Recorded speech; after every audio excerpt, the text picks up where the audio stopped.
Yes, sir. We will be starting the Twitter space in just a second. Just a second. We're gonna let our people come on up in here and get this Twitter space rolling. Get it rolling. Get it going. Professor, what's going on, bro? What's going on, Professor? What's going on? Kingdom, how you doing? We got to get this Twitter space rolling. We're gonna have a in-depth, nice conversation tonight. We're gonna be covering one, two, three, four topics. So we definitely glad to have you guys pre-Thanksgiving space. Hope all our people come up in here and they ready to conversate and have a nice dialogue. I appreciate you guys coming in. I'm off that Twitter suspension as well too, so I definitely appreciate all y'all that was out here tweeting out the spaces and whatnot too. So I'm off that Twitter suspension. I was tweeting out some content today. I'm gonna get back to my normal amount or whatever. I had a bunch of stuff to do, was doing some cooking and running around and this and that. So definitely glad to be up off that Twitter space and definitely glad to have you guys coming up in here. I'm gonna go ahead and DM. I DM people before the space started. So I'm gonna go ahead and DM again. Go ahead and tweet it out as well. We're gonna be talking about a bunch of different things tonight. So what's going on, y'all? How y'all doing? I hope y'all doing well. Happy pre-Thanksgiving to you. Thanksgiving coming around. Don't get too full on that turkey, that ham, and that dressing, and everything else that come with it. Happy Thanksgiving, man. Happy pre-Thanksgiving. Yes. Happy Thanksgiving. Also, can I put something in the jumbotron? This is my post. I'm trying to get my voice out there. There it is above. Just addressing the Negrophobic rhetoric. This shit is ridiculous. Oh yeah. This is like my third time in here. DJ's been, telling me about the space, so I came because of DJ. Oh, okay, DJ. That's my co-host there, so he should be rolling up in here in a second too. So yeah, go ahead and put that up in the space and whatnot too. Glad to have you up here. You say this is your third. Okay, wow. I'm glad to have you up in the space. And if there's any topic that you want to talk about tonight, then by all means, go ahead and just request. You already got the speaker. Just go ahead and raise your hand, and we'll go ahead and we'll get the actual conversation flowing and whatnot. Professor, how you doing? How's everybody doing coming up in the space tonight? Like I say, I'm off that Twitter suspension, y'all. So a piece to Beverly, G, Naomi, everybody coming up in the space. Norwood, peace to you as well too. We're gonna go ahead and get this thing rolling. I'm just trying to let a few people come up in here because, like I say, man, it's the past 24 hours has been a whole lot going on. Of course, everybody knows about the Walmart shooting. Now we want to touch up on that. We got Eli Muss up here dissing Michael Brown's death in Ferguson with the little t-shirts and the stay woke, taking jabs at it and this and that. We got Rayshard Brooks, his family. They got $1 million for him being murdered back in 2020 at the height of when he had the whole George Floyd thing going on. So yeah, man, there's quite a few things that we want to speak on tonight.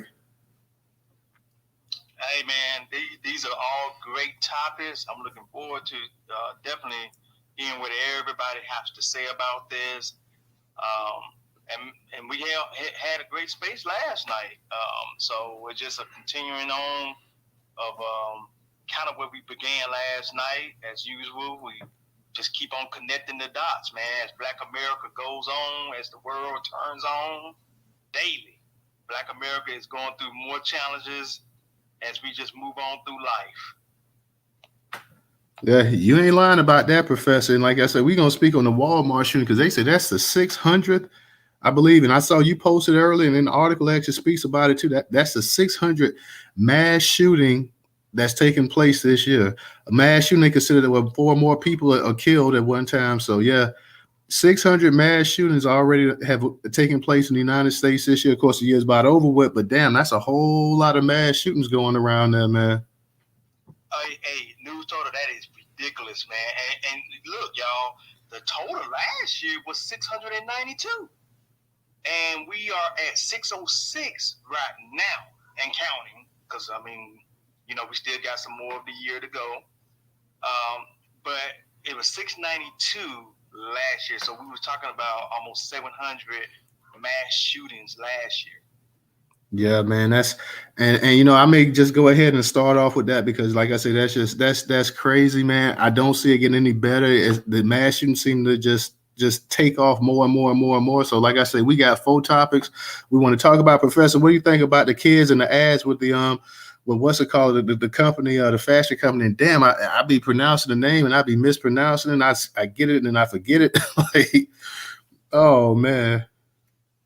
About is it? Say it again, DJ, because I be saying Balenciaga. What is it? Nah, it's Balenciaga. Balenciaga. Okay. Balenciaga. Let me tell you something. Hypocrisy is what comes to mind with these folks. Because remember, these are the same folks that came down on Kanye.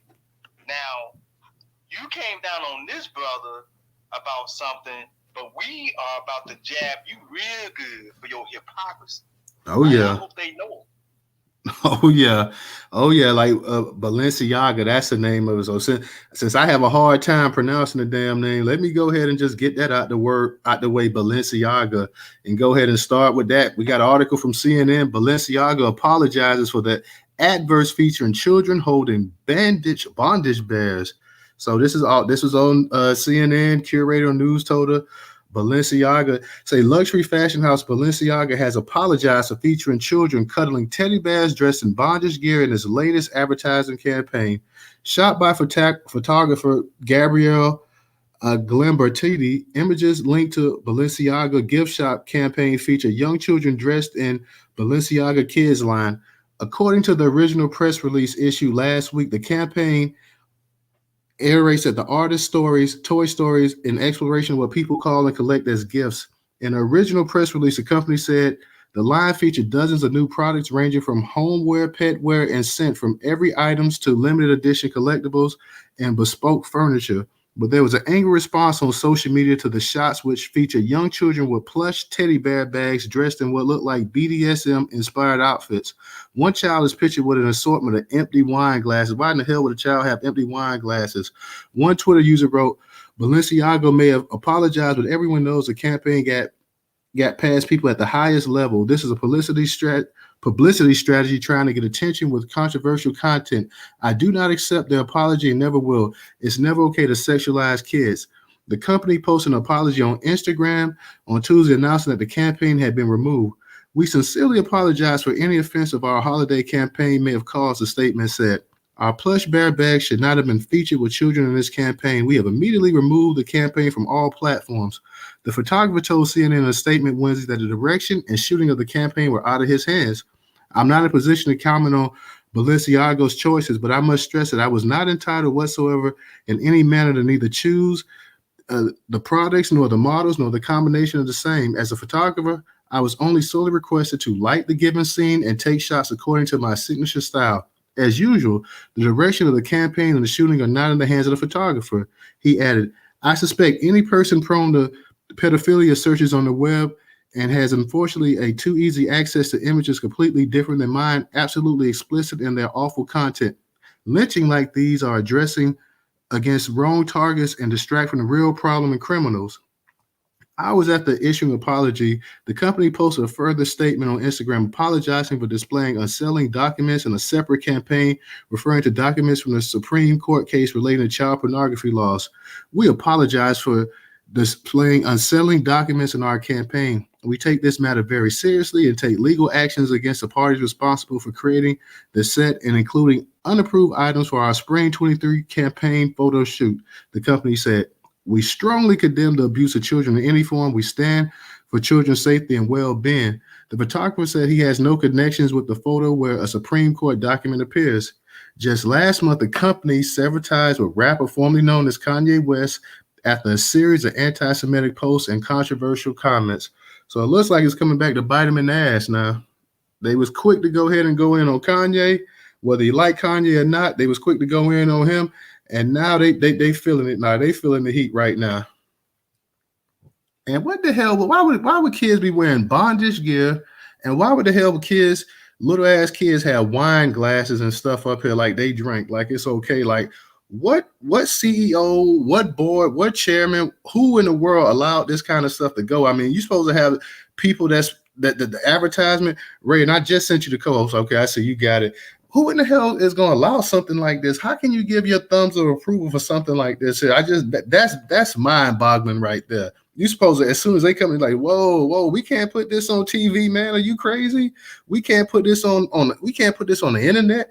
We can't put this on billboards. What are you talking about? Like, you can't have no 9-year-old kid up here holding down wine glasses or got a damn choke chain on and got a damn leash attached to him or tight, like they got a whip or something attached to them. Like who in the world approves some garbage like this right here? You got it, Ray. So this kind of ties in with the space we had last night. All these red flags that we're seeing. If you were here for last night's space, so we have children, we have BDSM, we have a court case, which is Ashcroft versus free speech. Which, if you've had a chance to look at it, I suggest everyone really get a chance to look at it. You know, that has to do with child sexual abuse images and video being legal in the United States, all in one neat little messed up package. Now, but there ain't that much coincidence in the world. They did this thinking that no one was going to see them. They got caught, and now they're trying to backtrack.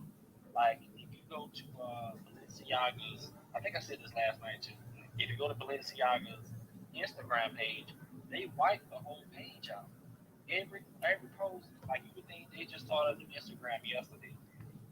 Everything is brand new, so they're trying to act like, you know, this didn't happen.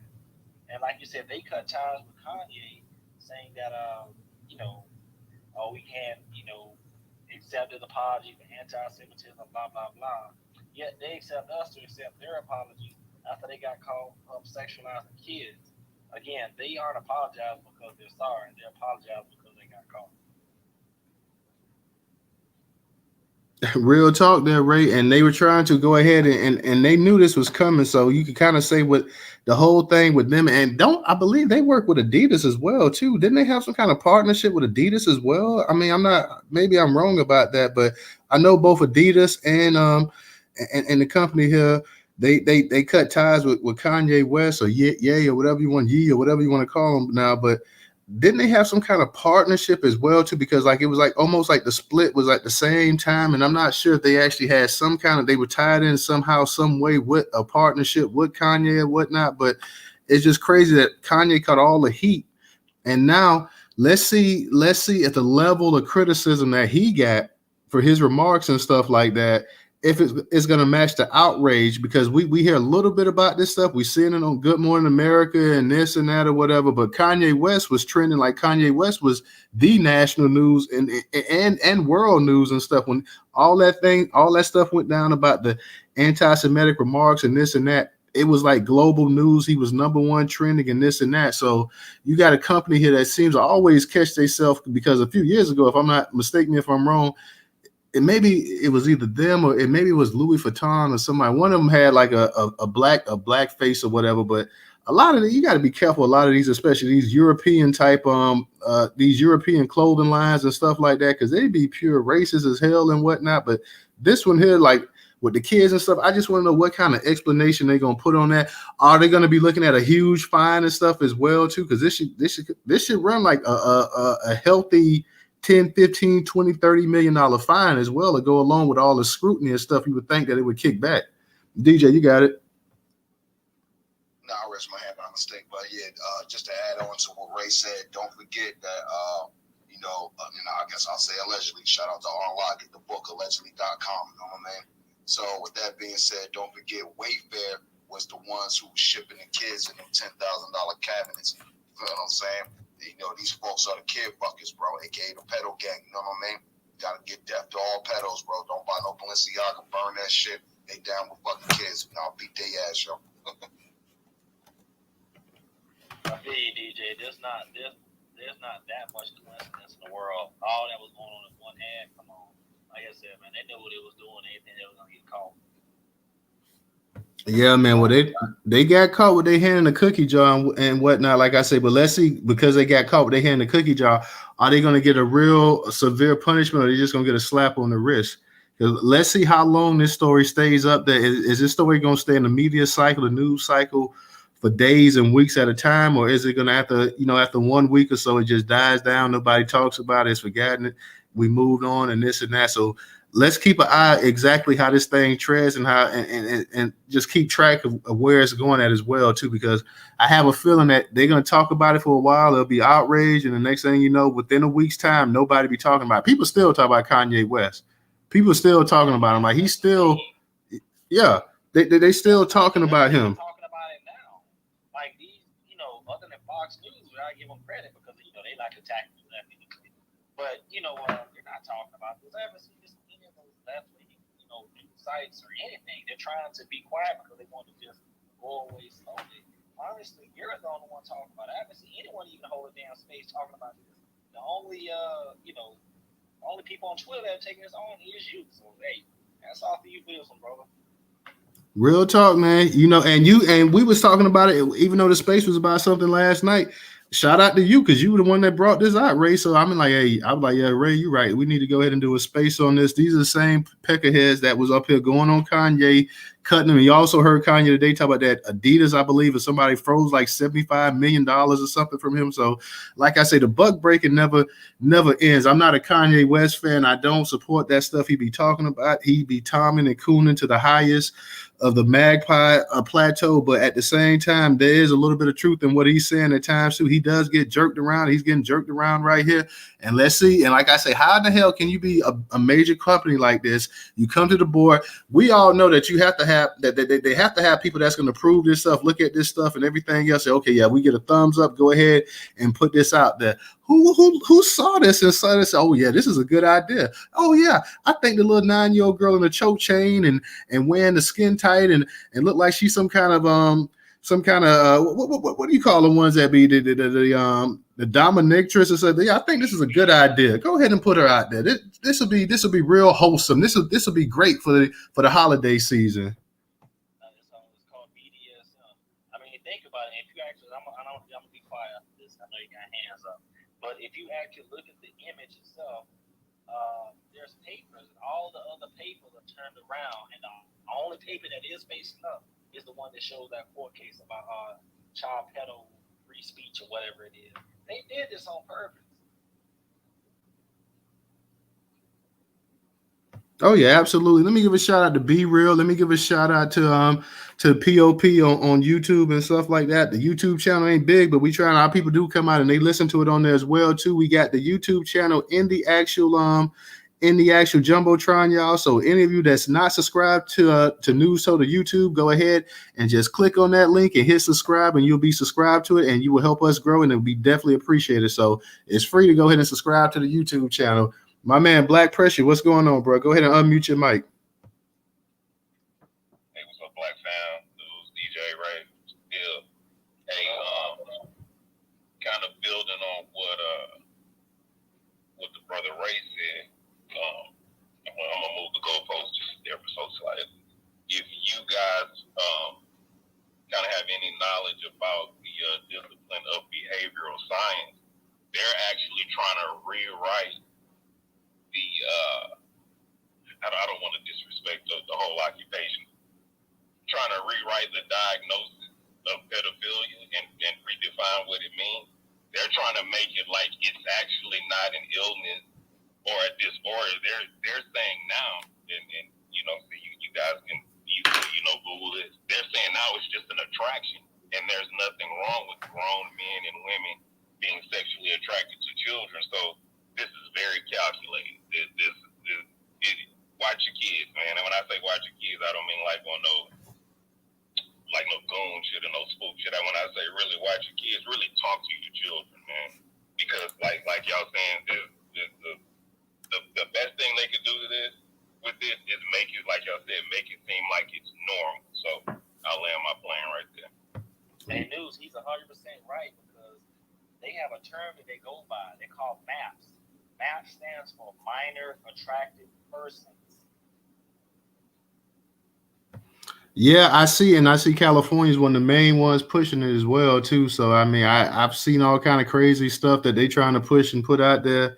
And you go ahead and sit on down with this right here real quick. I mean, you can't really normalize no shit like this here. So and like I say, and to have a company and have an advertisement department that sits up here and they're gonna go ahead and now everybody, oh well, we didn't know when this and that. If I was a photographer, I'd say the same thing. Like, whoa, look, I ain't have no part in this right here like this. So the photographer, like, hey, don't put this on me. He didn't want to call the company out, but maybe he should have like, look, that's them. That they had all the say in this. All I did was take a couple light. I lit a couple scenes and stuff like that and whatever, like all this other stuff. No, I ain't have nothing to do with this right here. So leave me up out of this right here. Go ahead, Ray. So I'm gonna go jump to Kanye really quick because I just noticed I'm looking through the jumbotron and I'm seeing that Adidas froze $75 million from his bank account. Yeah, that's what He goes on rants all the time, and some, like you said, some there's truth, and the truth can make them a little bullshit. But I still listen to the brother, obviously, because I can kind of dissect what's bullshit from what's real. And he was talking about how we need to be very careful with them trying to get rid of money. He was like, they're trying to move towards, like that online digital currency. He was like, basically, because they want to keep us enslaved. I'll have to find the clip. He did say it because what essentially can happen is, from what he's saying is, you can say something they don't like, and then they can just freeze your account. You can be at the ATM trying to take out money, and they go like, hey, your account's not being hold for 5 days because you said this on Facebook. And I was like, damn, Kanye might actually be on to something with that. So that's something very dangerous I wanted to let the family know about. Real talk, y'all. And for y'all that don't know, I was officially off of Twitter suspension today, y'all. So I've been tweeting out the content in the actual jumbotron. All of the actual articles that we're gonna be covering tonight, they're in the actual jumbotron. So if you want to go ahead, I'm gonna go ahead and read them out anyways. But if you want to go ahead and tweet them out and share them to your actual followers, please go ahead. Let's go ahead and spread the message. Let's go ahead and spread the message as much as possible. Remember that Newstoter is the largest curator of Black news a day in America, but it's because of people like you that help us spread the content that we're able to do what we're able to do. So please go ahead and continue to help us by spreading that content, retweeting it out to your followers and stuff like that, in case they may have not known about this story here, which I'm sure it's trending. You should hear something about it. But like I said, we're going to cover this. We're going to cover the stay woke, the little smug remark. Everybody talk about Elon Musk and how great he is. And, Twitter's not, now we don't have to worry about all the liberals and stuff. Yeah, he kind of showed his colors today, your boy. And not that we already didn't know that he was from South Africa. And we already know what kind of colors and hoods and stuff that his people wear as well, too. The apartheid type messages and stuff that's probably stuck in his bloodlines. But he kind of couldn't help himself today, going in on Mike Brown and talking about and trying to make it seem like he was bogus and this and that or whatever, and to stay woke and taking jabs and stuff like that. So we're going to get into all of this. We're going to get into Rayshard Brooks, the brother that was killed in 2020, right around the time George Floyd. He got $1 million settlement. His family got $1 million settlement for him being killed. That's going to be split up between the Lloyds and everybody else as well, too. And, the prosecution, they did not prosecute the actual officers.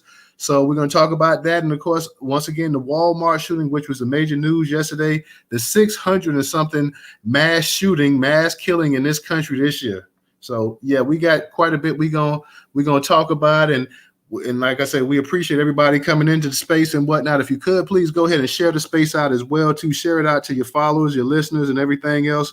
Share it as much as you can, people. Black Pressure, DJ, y'all go ahead. Say something real quick, Black Pressure? I wanted to play this little article real quick. Nah, go ahead and play it. Mine is quick. Go ahead.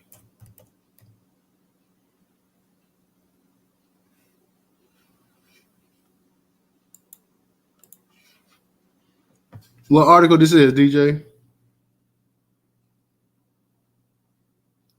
I don't even know if he can hear me. Oh, shoot, my bad. Yeah. Oh, it started playing it. Hold on 1 second. What article is it for? Is that the Balenciaga? Oh, okay. I thought that was a Walmart. I was like, yeah, play that Walmart. I know it was kind of long, but yeah, I touch up on the Walmart either. But yeah, hit the Balenciaga one up as well too.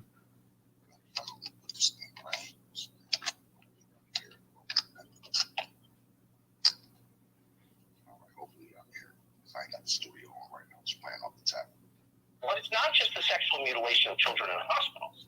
This is part of a larger trend, and the trend is this: adults crossing the line, and it has always been a bright line, into deep involvement with the sexuality of children.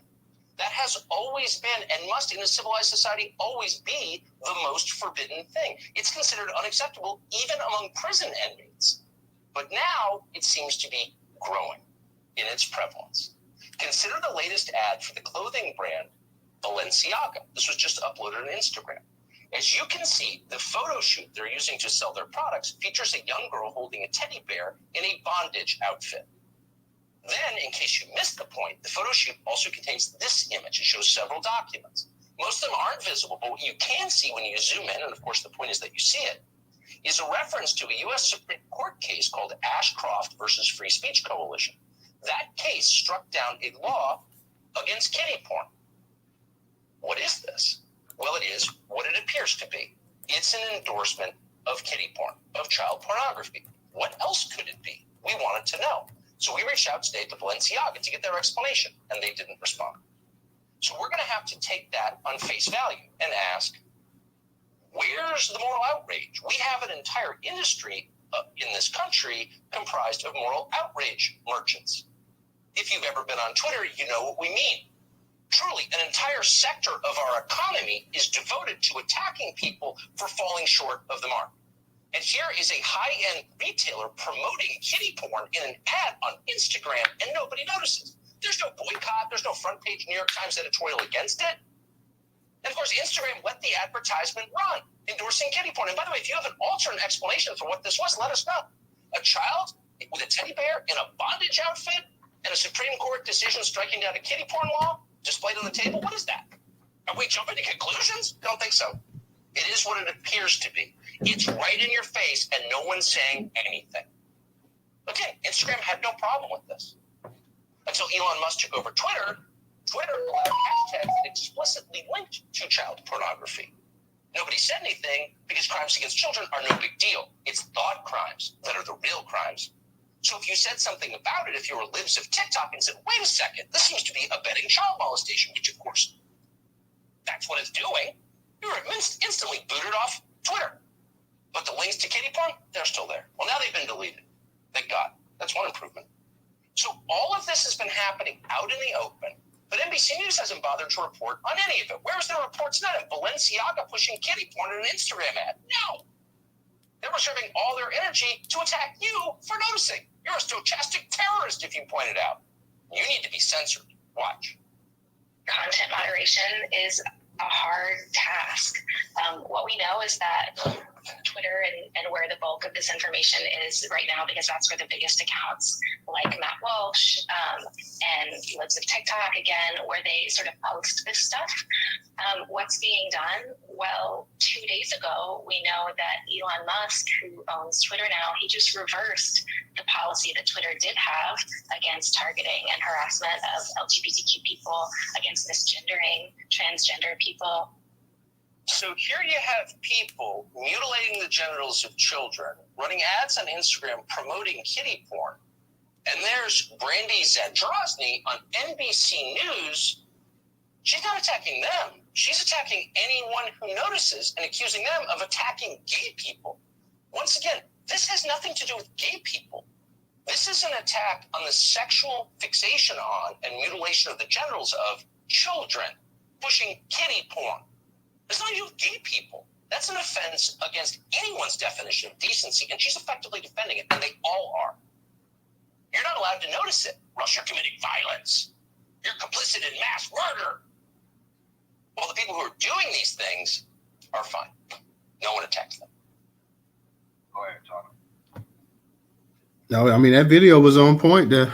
You can't really, what can you argue with? I mean, everything he's saying. And like I say, I got on the suspension and whatever for saying something similar or whatever. And, you know, somebody was trolling me and they sitting up here and I'm like, look, no, and I start going in or whatever. And I get suspended. This person trolling me for 24 damn hours because they're part of this protective group that you can't say jack about, but they can say all kind of things about you and talk about pulling up on you and all this other nonsense and stuff like that. And when you straighten them, then you got the damn, and that's why I say, even with Twitter, I don't care Elon Musk or whatnot, it's still the same plantation. I don't care how, I don't know, everybody jumping up in there and kicking their heels and stuff like that, like we free and all this other nonsense. Like, and we're gonna talk about old Elon later on too, with his little comments that he made about like I say, Michael Brown and Ferguson and everything else and whatnot too.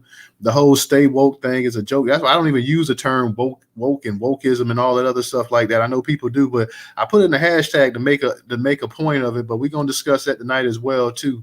Ray, go ahead and unmute your mic, and then I'm gonna talk about the actual Walmart shooting and some of the other stories as well. And we can always, as anybody knows, if you're in the Newstoter space, we can always come back. We just want to go ahead and cover the content. You can always come back, pick out whatever story you want to, and go back and talk about it. Raise your hands, ask the speaker, whatever. So like tonight, we're gonna be going in on a number of things. So you got it, Ray.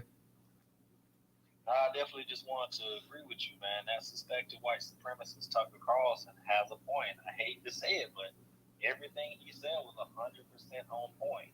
And I just want to make one quick note, even though we aren't covering the topic tonight. Black Pressure, pretty sure you encourage this, but it's been pointed out that Jerry Jones was one of the bullies. You remember back in the day when they were desegregating a high school in Arkansas, I think it was called Little Rock, back in the late 50s or whatever. He was actually spotted as one of the bullies that was trying to stop his black classmates from desegregating in high school. So I definitely wanted to bring that up really quick, y'all. That land right there. All right.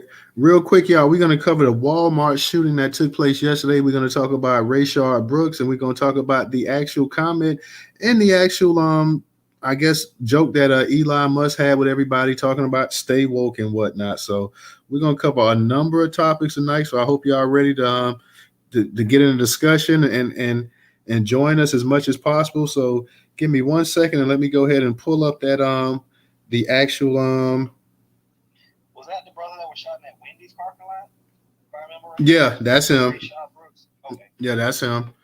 So just covering the Walmart shooting. This is from CNN, curator Newstoter.com platform. It's titled, and this is from CNN once again, published by them. It says 6 victims shot and killed in the Virginia Walmart include a 16-year-old boy, authorities say. So authorities have identified 5 of the 6 people who were killed in the Virginia Walmart after the store's manager began firing Tuesday night before killing himself.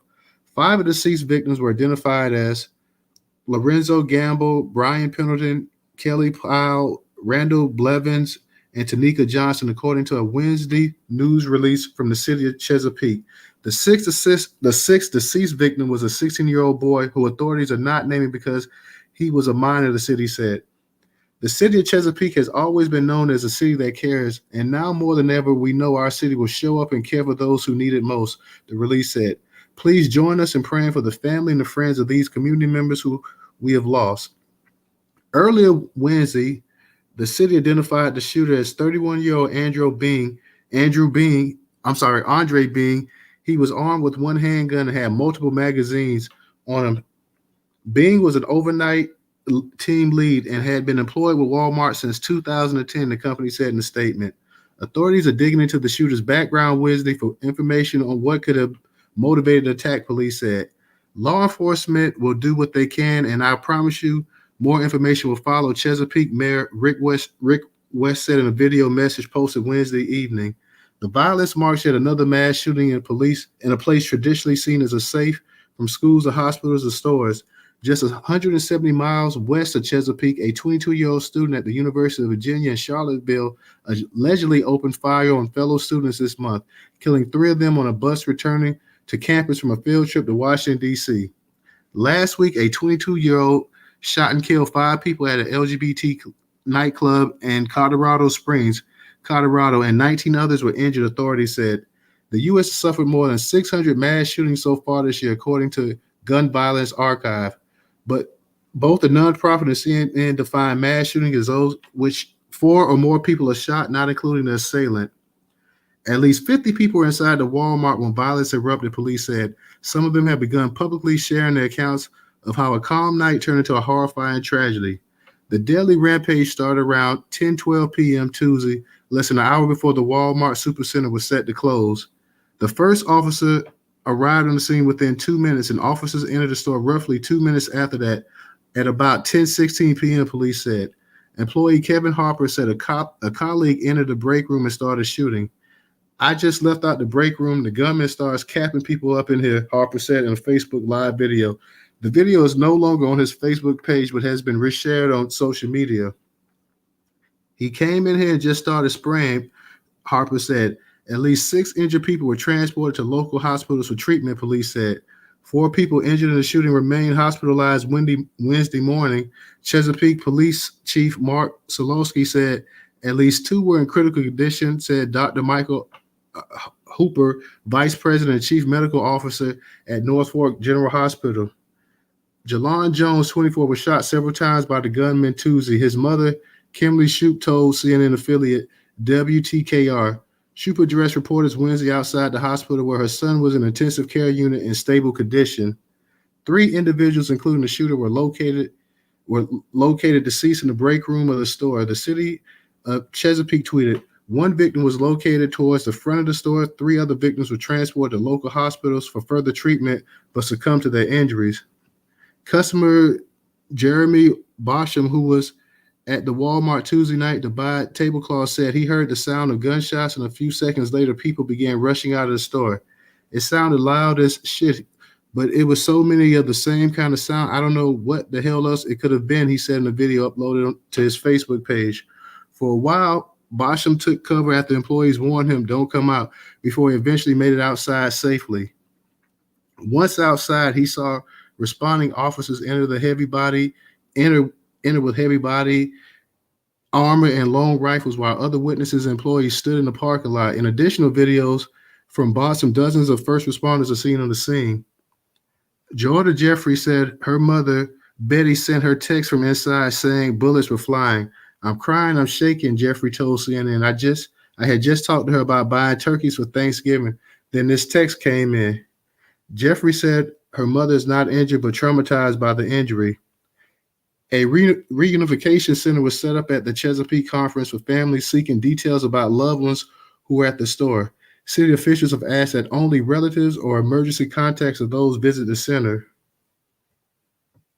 John Ferner, Walmart U.S. president and CEO, said the mass shooting at Chesapeake was exceptionally tragic because the assailant was an employee.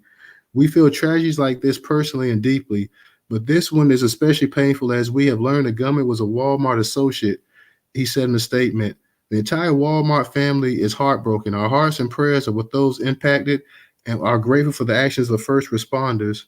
The FBI's North Fork Division said that agency is assisting the Chesapeake Police Department in investigation. Authorities asked anyone information about the shooting to call 1-800-CALL-FBI. So as we say, man, this is a 600 and some odd shooting this year. Another senseless shooting, another tragedy. More people lost their lives, and what makes this one very hard, I'm sure, for a lot of people in the city and the people that work there is that, hey, you had somebody that you work with coming in and just start spraying people, and you like hearing all kind of things about reports starting to come out about this individual here, that this person's almost like a loose cannon, and I don't know, it seems like it must have been some warning signs beforehand, because people, they trying to kind of, like from what I'm seeing, implying that, like, hey, he had some issues and this and that there was kind of some signs that this person wasn't all there. And, you know, so we have yet to really understand exactly what this is all about, but more and more information is starting to slowly come out. 100K, go ahead and unmute your mic. Newstoter, what's good? Bro, I finally was able to get on, man. This boy work was killing me earlier in the week, so I stayed up a little bit late. Peace, love, reparations to the room. But after, I'm gonna be honest with y'all, man. The first thing that came to my mind when I first seen this story is just like, so now, black people, we starting to mimic these white people doing these shootings. Because we never did nothing like this before, man. So I think it's just more the Rittenhouse effect. So Newstoter and room, y'all let me know what y'all thought about this. Hey, this could be some possibility that this dude is not even a Black American. So we'll start there too as well. Well, go ahead, y'all. Go ahead, Professor. Yeah, does anybody know about his identity and whatnot? Because didn't he kill himself as well too? He turned the gun on himself, killed himself. He did, and y'all, he looks to be non-FBA. I'm hoping we can get some genetics information on this dude, because when you look at him, you kind of say he kind of got an immigrant look to him, like maybe he's from somewhere else. So I just don't believe this guy is one of us. Yo, I just heard through the grapevine. Come late to this story, I just seen that he was black. I didn't even see how he looked. Well, for the Caucasoids, they would love to just say he's black, because that's what they do. They'll just say, well, he looks black, so therefore he's black. They're not even going to try to delineate Black American or immigrant black. See, they don't do that. They just go ahead and throw all the blacks together. See, and that's the problem with all of this. Is everybody gets lumped in together, and that's what I don't like, because it's another way to say, well, see, it ain't none of us doing this. as I saw some of the comments, y'all, some of these white folks were like, "Oh yeah, it's not us. It's not us doing it." You see, that was a black that did that. First off, Professor, just not to cut you off, but they're the last people in the world with all of the goddamn mass shootings that they done did this year in this country. I guarantee you, if we was going and break down these mass shootings and everything else, they're the last people in the world to talk about, oh, we didn't do it. See, it was them and this. Now, please, they can go ahead and they can take that, like I say, down the road. Last people to be sitting up here talking about, even if this was a black American, they're the last people. Who was the boy that went up there in the damn and just blew up all them people up in the damn gay bar and stuff like that? What was he? They been quiet about that. They split that on the road real fast. It took me forever to find a picture on how he looked. It took a couple hours. We found out why though. We found out why 100K. Did you see the picture that came out today? And that's why they buried it. And they really haven't been talking about it on the news like that. Yeah. They really haven't. And then the movie theater, the dude in Colorado with the movie premiere, they've been real quiet about that, and somehow he made it out alive.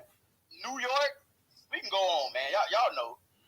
Yeah, because at the same time when we had the Charlottesville shooting, last week and stuff, you had the thing up there, Professor, you was talking about, like, one of the first, the stabbing and the killing up there in Idaho and stuff, and they kept that quiet and low and for the longest, they really didn't say much about that till they had to go ahead and start talking about the actual situation of murders that took place in Idaho as well too. So go on, like I said, you can go on about that whole mass murder and we ain't doing this and that or whatever. I guarantee you, since we like to always break down FBI statistics and this and that and see who's doing what, who's doing this and that, I guarantee you that they're the ones doing most of this mass murder. Yes, absolutely, y'all. Because these 606 mass shootings that have happened this year, it's going to be the majority of Caucasoids involved. You have a few other groups thrown in, of course. But the majority of it is going to be the Caucasoids out of the Caucasus. Okay, that's who's doing a lot of this stuff. Not to mention, let's talk about these threats that's being made, because I think I tagged Newstoter and I think about two of them today. One of them was where a Caucasoid had made a threat towards the FBI director. Y'all, yeah, these folks are bold, man. Man, what? Yeah, he threatened the FBI director, so he was going to kill him, and he was going to kill one of the House of Representatives out of Michigan. Yeah, that's right. So this is how bold the Caucasoids are, man. These folks don't give a shit, man.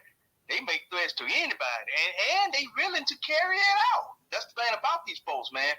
They'll make the threats. They'll write up a manifesto about what they're going to do and who they want to kill, and they go ahead and, they'll act on it. But yes, there was a Caucasoid arrested today or yesterday for making a threat towards a House of Representative member and towards the director of the FBI. Now, can you imagine that? You're actually threatening the highest official in law enforcement. Now, you think about that. Real talk. And I just put up in the Jumbotron, because Black Pressure just went ahead and tweeted out something. It shows mass shooters by race. And please, like I say, it's not even close, man. You can add up all the other races together. Like, if black people were sitting up here doing mass shootings like this in public, the way that white folks have been doing, man, please. You think that they would be talking about changing gun laws and everything else then. They would be doing everything in the world to go ahead and change these gun laws. You wouldn't hear all this stuff about my rights and my Second Amendment and this and that and all this other stuff right here. Black people going ahead, and they were the number one people doing all of this actual mass shooting and mass killings. They were, gun laws would change in a heartbeat in this country. Ray, you got it. Go ahead.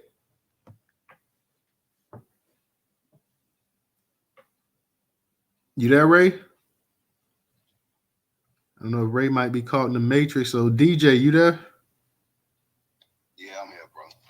So yeah, that's crazy, man. I apologize too. I'm listening to y'all and I'm like catching up on my notifications. There's a lot of bullshit going on around these Caucasoids, as you be saying, Professor. Real shit. Can y'all hear me? Yeah, we can hear you now. Oh, I don't know what happened. Go ahead, DJ. I guess I'll go after you, John. Go ahead, bro. No. Go ahead. I'm actually doing something over here. Go ahead. Okay. No, I was just gonna say, man, y'all already know how things go, man. Joe Biden does not miss a beat when it comes to wanting to push for us to give up our rights. So the second it happened, me and Jill, his wife, we send our condolences, blah, blah, blah. But you know what? Let's go ahead and ban assault weapons.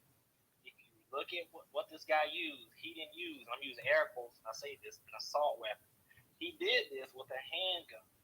These politicians, they waste no time trying to restrict our rights. And yes, this is obviously very tragic. Anyone that is decent will obviously let you know that. But you have to watch them. They're slick. Because these criminals that are doing all these mass shootings, they aren't going to give up anything. The only people that's going to be affected by these gun laws are us. I've said this before, and I'll say it again. We use guns to protect, the damn president. We use guns to protect them, the Congress, businesses, etc. But then when it comes to, schools and Walmart and our jobs and stuff, we can't use anything. It makes 0 sense. Agreed. Ray, let me tell you something. I'm 2A all the way. There's no way I'm about to give up anything when it comes to my guns, man, because as soon as Black America gives away these guns, hey, you already know what's about to happen, man. The cocksuckers just going to come in and do what they think they want to do, which they want to do anyway. You see what I'm saying? Professor, my fault. Go ahead. No, I agree with you. Because if we give up our guns, we are subject to slavery again at any given moment. Because obviously we can't defend ourselves. I don't think, this new generation of Black people, liberals, or I don't know if they really consider that. Especially Black people, with all we've been through.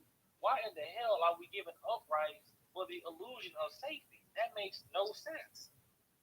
Ray and Professor, to piggyback off of y'all, look what happened in Uvalde, where the cops with the guns that's supposed to be protecting, they stood down and let the kids get killed.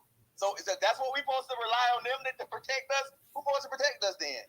And not only that, 100K, and not only that, cops are reactionary. So cops are always called after something, after somebody's been killed most of the time. So cops aren't going to be there in town to really protect you when you really need them. Cops are called after somebody's been shot or killed. So no. Nobody ain't going for that, man. Yeah, they got to stop that. I've said this before. Solving the school shootings, well, not school shootings. The school debate is very simple. They make this seem like this is a complicated issue. The school debate is so easy. Either you provide schools with the same level of security as politicians, or provide politicians with the same level of security as schools. And I guarantee you, it will stop. Yeah, That's hard right there, Ray. That's hard right there, bro. I like that one. Real. Go ahead, Black Pressure. Go ahead and unmute your mic.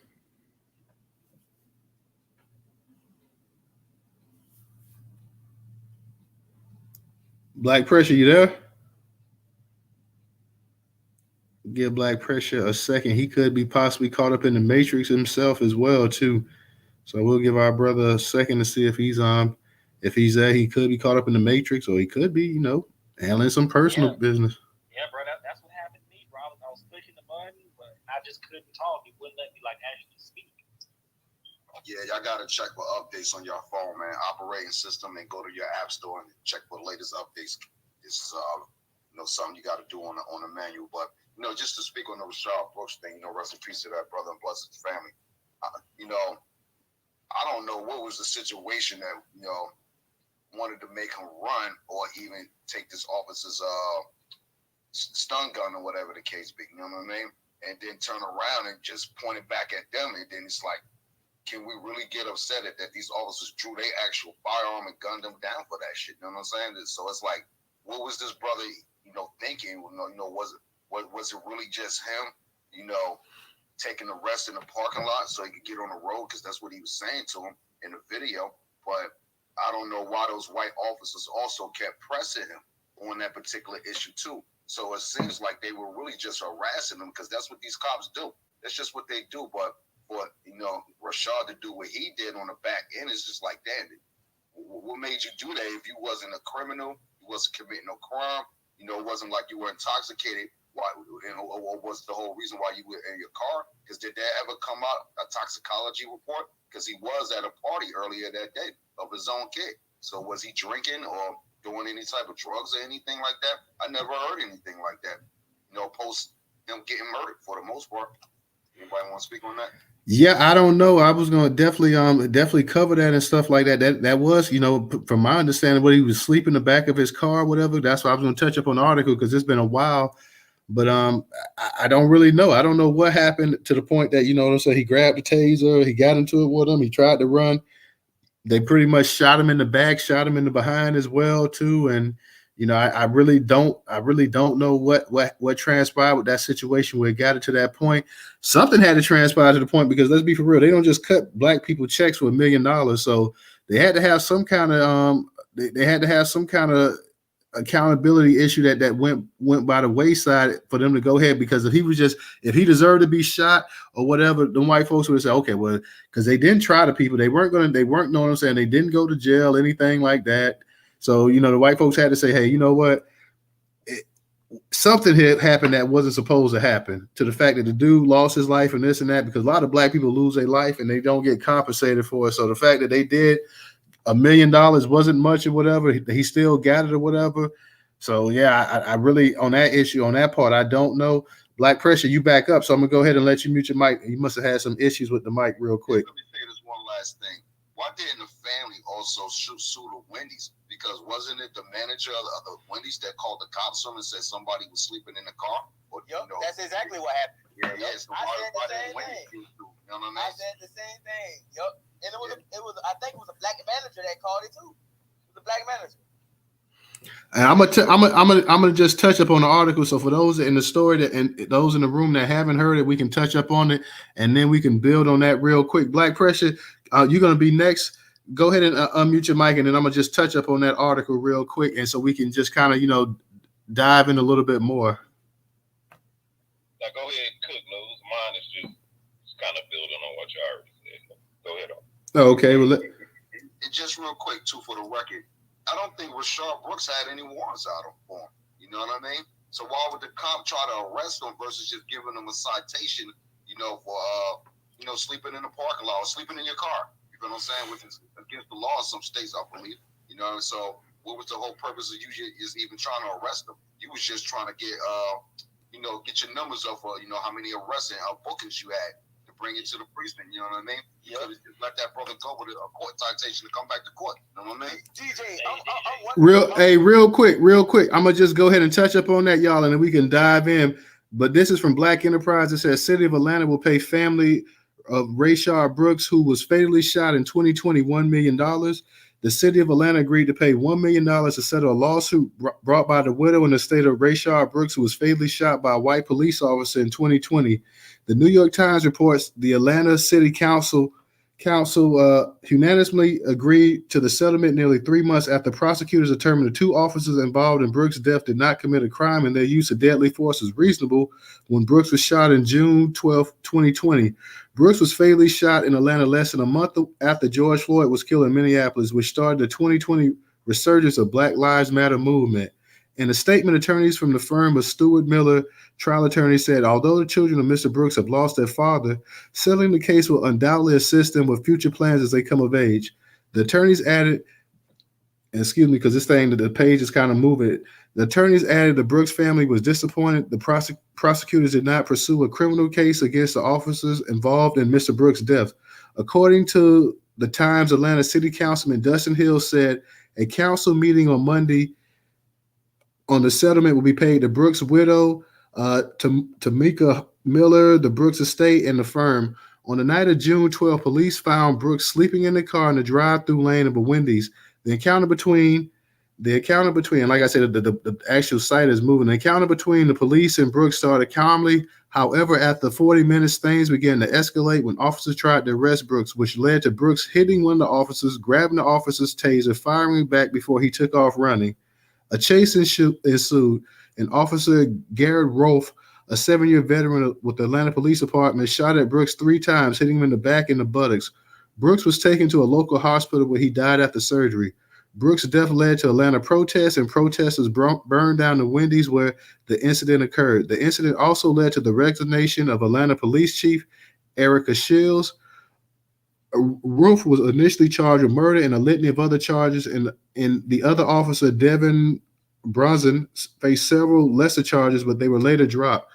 Roof was later instated by the Department of Atlanta Civil Services Board. So apparently, enough went ahead to the point that actually you did have charges and stuff that came up after the actual shooting as well, too. So it had to be something, man, to the point where you had these actual charges come up, and they felt that, hey, this person was charged and the other officer, and then they later came ahead and they dropped it. But I also believe that you had the city manager, you had a number of people, a judge, and a number of people that actually well, no, I'm thinking about the actual Ferguson thing, but you had somebody resign here and whatnot. So charges were brought up against the actual cops. They were dropped. Why they were dropped, I don't know. Like I said, the fact that they did cut a check for $1 million, there had to be some kind of wrongdoing done in there. 100K original. Which one? I think 100K. You had something you want to say, bro? Go ahead, unmute your mic. Yeah, I wanted to touch off what DJ was saying. Bro, why does it always have to resort to a fatal shooting with a single unarmed black man? Like, leading back to the school shootings, you got these kids killing 8, 10, 12 people at a time, and they brought in and even took the Burger King. Like, bro, I'll never understand that, man. But that's just all I wanted to say, man. Hey, just for the record, don't forget a taser is a weapon, and a taser could kill you. You know, the tasers have been known to kill people, yo. So, you know, he took that officer's taser, pointed it directly at him. So it's like, I don't know what the hell was going through this man's head to make him turn around and do that. If you had no warrants, you know, he wasn't intoxicated, you was just coming from a kid's party. He told the officer several times, we're just resting up before I get on the road. You know what I'm saying? So what was the argument of the officers antagonizing? Really, that's what it But why? But why did they still? If all that's true and whatnot, but why did they still cut a check for $1 million to pay to him? Why did they charge? Why did they charge? Because the cops was charged with murder at one time, and they say in a litany of other charges. So he was charged with murder and a bunch of other things, as well as the officer that was with him. Yeah. I'm gonna tell y'all. Oh, go ahead, Ray. I just want to touch on that really, really quickly.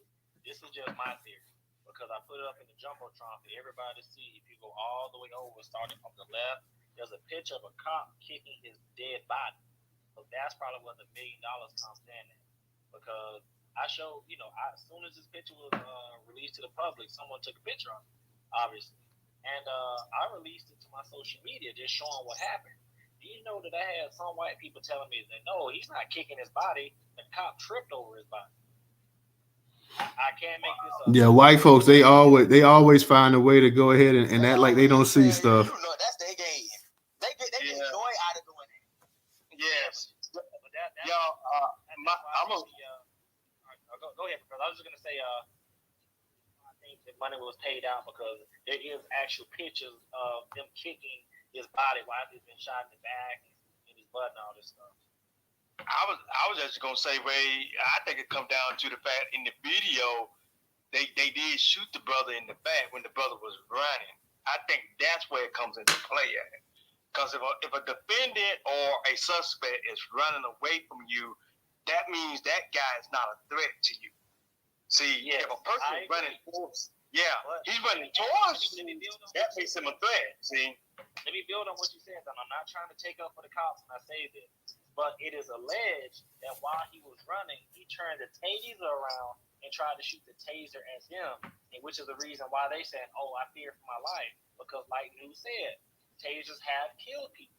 So that's why, that's the justification, I use air quotes when I say that, of them shooting this brother in the back and killing him. And yes, let me add on one thing too. I guess I'm not trying to play advocate for the cop. I swear to you I'm not, but he was drunk. They gave him a breathalyzer. He was well above the legal limit, and he was asleep in the drive-thru. He wasn't just in the parking lot. He fell asleep at the drive-thru. No type of justification to shoot this man. Let me be 100% clear on that. Well, let me say this, family. As we have seen, and this is where the Black American psyche comes into play. How many of these videos have we seen of them with interactions with drunk white suspects? And these people come out alive, right? They come back alive. Okay. So if you go and you meet up with somebody in a drive-thru that's white and they're drunk and they give you a little pushback or whatever, and you can get bringing them in alive, you should be able to do the same with a Black American person. Yes. I agree with you, but you know we can't.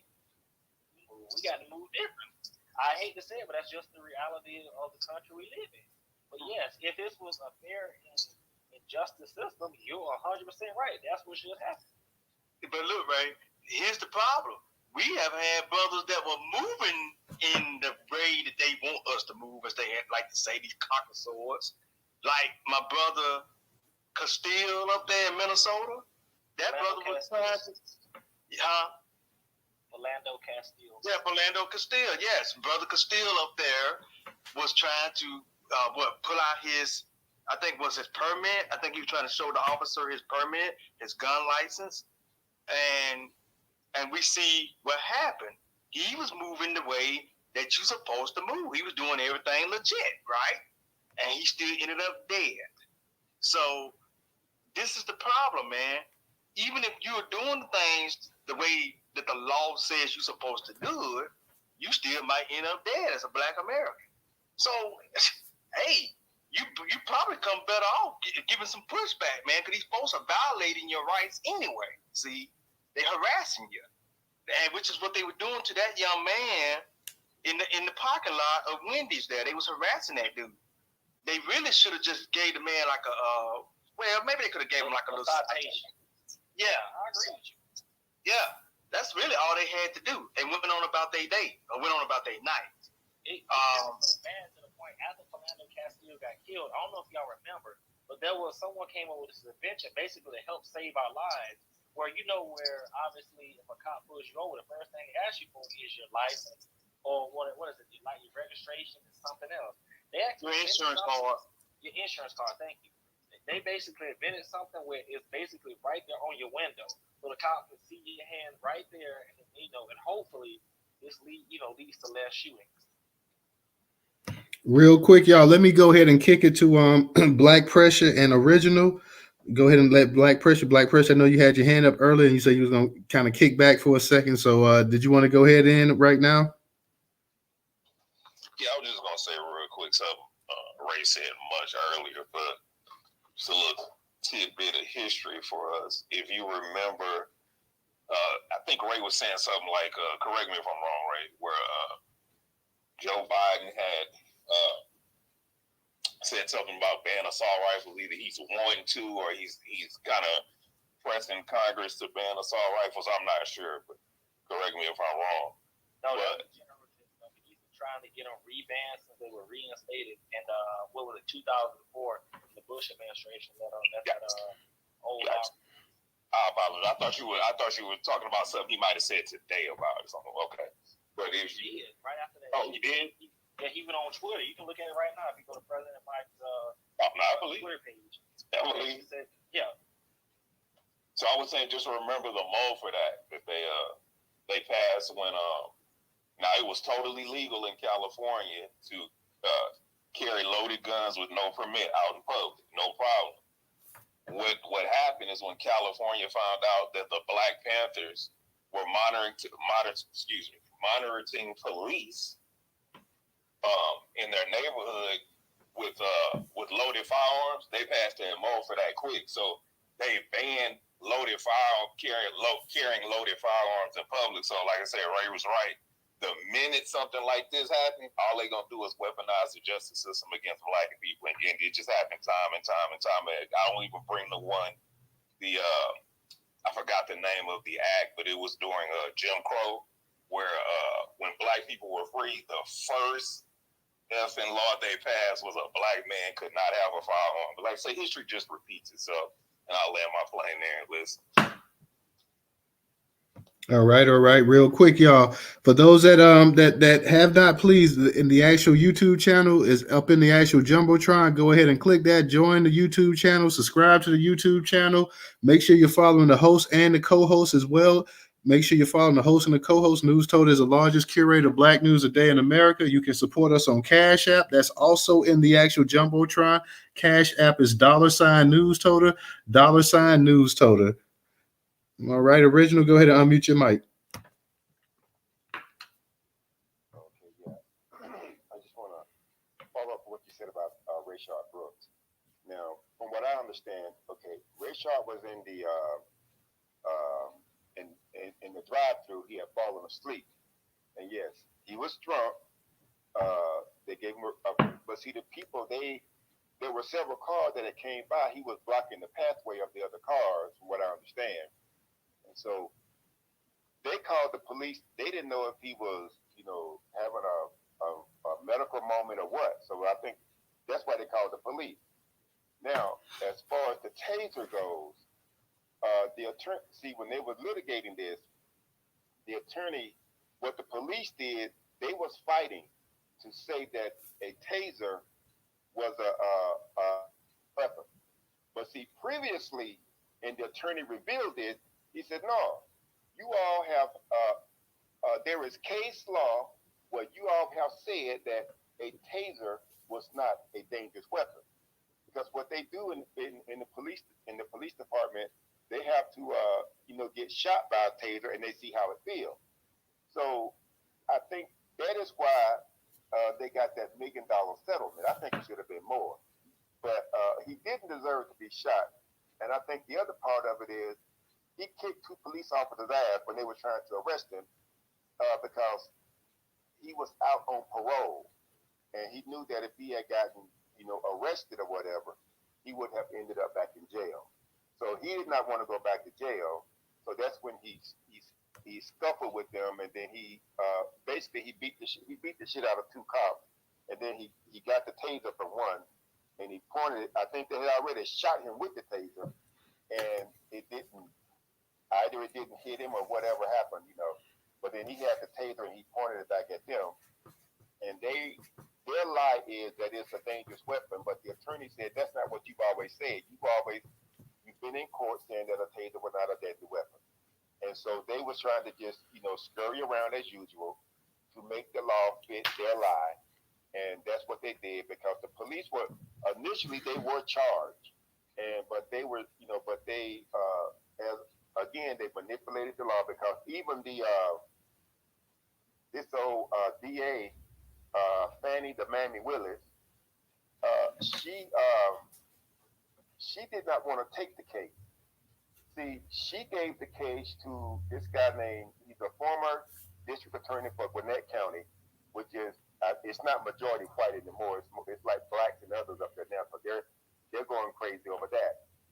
But the former DA, his name is Danny Porter, and some other white guy, she gave the case to them to review, and they looked at the case and decided there was no reason to press charges against the police. That's how that came about. Because see, Fannie Willis, she's not a friend of black people. Because I know her brother. I think I said this before. And see, this is what these people do. Like how you mentioned Kobe Bryant's daughter has a stalker now, and he's talking about. He looked like he might be black or something close to it. But anyway, this brother I know, he got caught up back in the 90s. And so he went through an aversion program so he wouldn't have a record. And to this day, the former DA, Paul Howard, they did not expunge his record. And the current DA, they're still dragging their feet not to expunge his record. He went and he bought some guns. And so then when they was going through the background check, it came back, that record popped up again. And so he was like, well, wait a minute, I've already gone through this. And it was so, what happened is the gun seller would not take the gun back without shaving off some of the money for himself. And so, so he don't sell those guns at the same price again. So then he thought about it. He said something about, well, I'll get my wife back. Yeah, original, you're getting a little bit, yeah. Oh, I'm gonna make it. Yeah, your voice digitizing. Oh, let me go down and I'll come back. All right, bro. Let me go ahead and kick it to Secret Sister. So we got Black Alpha and MF Kush up in the building. Peace to y'all. Let me kick it to Secret Sister. Sister, go ahead and unmute your mic. I was just coming in to say I love you guys, and I've been kind of under the weather, but I've been thinking about you guys, and I haven't been able to come on. So I just wanted to come on. I really don't know about the Walmart shooting, and $1 million for a Black life. We have to start making them. It's almost like, remember when I said something about we have to have a do-over? It's almost like we have to go back when the Black Panthers just started and Malcolm just started. We have to start letting them know, because it's more of us now than it was back then. And we have to start having guts enough to say, if I died doing this, it's so my grandkids can live. It's so my kids can live.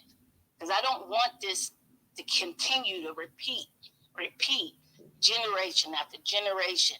I want to go in the ground or get cremated knowing that we finally won. We are finally nobody's slave anymore, because we're still slaves. Not me, but there's a lot of people that still follow, the alleged masses, but they're not the masses. We are. That's why they're letting illegals in, so they can get their numbers up, because they can't make babies. They tried to take us out with that COVID. All they did was do Black people a favor. We was made to stay in the house. And I hate to say it this way, but all we do when we stay in the house, drink, fight, and fuck. Drink, fight, and fuck. And I don't know about nobody else, but in just me and Rose family, you know how many babies? I got 2 grandsons out of it. We got a niece and a nephew out of it. I got another nephew. I mean, we kind of doubled since they put us in the house. We were made to do that. So I just want to thank you, Mr. White Man, because you have helped my lineage grow. And on that note, I just want to say I love all of you. Ray, you tell your cousin to give me a call. I done left him a message. Now me and him wanted to do a space. And Will do. Okay, you tell him to give me a call. I'm the one that love my men and know my place. He'll know exactly who I am when I say that. We were supposed to do a space on that. So on that note, I want to say I love you. Hi, Professor, DJ, Ray, Newstoter, 100, everybody, my sisters, my beautiful sisters. And I'm going to have to go, okay? So I love y'all. If you need anything, I'm only a number away. All right. Love you, sister. Glad to have you up in the space, and I hope you're feeling better. Have happy Thanksgiving as well, too. So glad to have you in the space. I know it's been a little while. We don't do that Thanksgiving. I'm thankful every day. Leave that white man. Let him have his thing. Now, on Thanksgiving, we just going to eat. We having lasagna. Ain't no turkey getting. I'm not doing that white. Stop it, y'all. Leave them white. Let them white people have their shit. We got to run to Sussy. We was thankful when we came out the Huda. Now let them white people have their shit. Women, take them turkeys back. Take them all back. Oh have no, we gotta eat them turkeys now. We gotta eat them turkeys. We don't spend money. Okay, but not on that day. Not on that day. Eat it the day before or the day after. Let them people have their shit. And don't y'all buy nothing around that day either. The day before and the day after. Hey, you stop it, DJ. And fry y'all some chicken, like y'all know. We black. Fry that chicken. All right, but we can fry a turkey too. Well, fry that. Yeah, you can throw that in that big turkey fryer. Yeah, there you go. Throw that that big ass thing in the big turkey fryer. And guess what? You sit there. You ain't got to call people over. If you ain't called them over all year, what the hell you got to call them over there on a white man's day? Oh, fuck that. No. Call them the day before. Have some fun. I'm going to kick y'all asses. Right, sister. Good night, sister. I'm just wishing you a happy holidays. That's pretty much all. Whether you celebrate the Thanksgiving or the. I'm just messing with you. Oh, I gotta mess with y'all. I know. But I really do want y'all to stop that. All right. Hey, let me give a shout out to brother Maku for his contribution on Cash App as well too. It's appreciated. So thank you, brother, as always. Black Pressure. I know you got. Excuse me. I know you got your hand up, but real quick for you said something, Professor. wanted to say something to Secret Sister. Hey, good to see you up in this space, and make sure you take care. You know, I know you're gonna celebrate the holiday or whatever. Yeah, I think she disconnecting right now, but let me go ahead real quick, y'all. And Black Pressure, you next, but I want to go ahead and touch up on this stay woke, this little this whole little narrative that your boy Elon Musk been kicking out, talking about Ferguson and Michael Brown and stuff like that, taking shots and whatnot. Like I say, his Aryan blood, his South African blood is starting to really, really come through, because we already know tells all of the actual incidents and stuff they have at his place out there as well too out there. So not surprising. We had a bunch of black folks up there. What's up? Real quick, just for the record, there is no such phenomenon in the galaxy as a white African. Landing my point. Oh, I mean, yeah, I agree. They're invaders. There's no such phenomenon as a white African. You'll get no disagreement from me on that. I'm going to go ahead real quick, y'all, and I'm going to just touch up on this because I want to throw this into the conversation tonight, too. I want y'all to go ahead and go in on this as well, too. My man sitting up here talking noise, as always. You know what I'm saying? I know everybody was happy that he ended up buying Twitter and whatnot, but like I say, we already know that the white supremacy has two wings of it. Says, and this is from the New York Post, curator on Newstoter.com platform. Yeah, real quick, go ahead. Yeah, I was just gonna tell you, man. I'm about to post some breaking news in the jumbotron about Shankrella Robinson. Oh, go ahead and post that. Go ahead and post it, bro. Say Elon Musk pokes fun.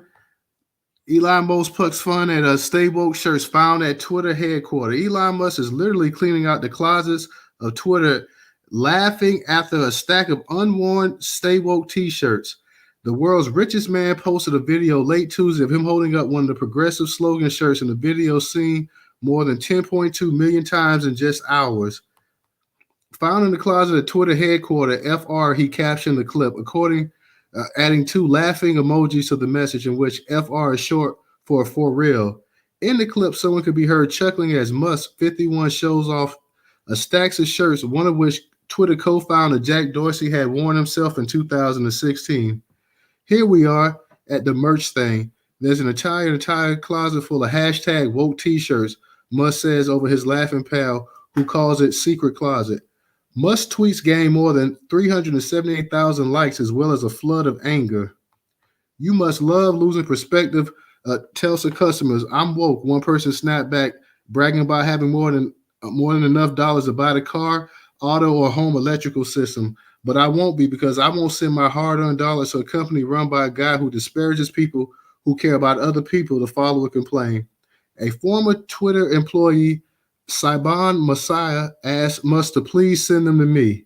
We worked hard on that merch, and I'd rather distribute it myself than to know it's in the garbage can, tweeted the former live event program and associate producer for Twitter.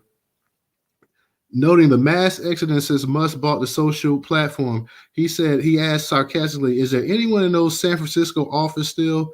Musk further enraged followers with a since-deleted tweet in which he revealed that the shirts he was laughing at stemmed from the Ferguson protests over 2014 Missouri police shooting of 18-year-old Michael Brown.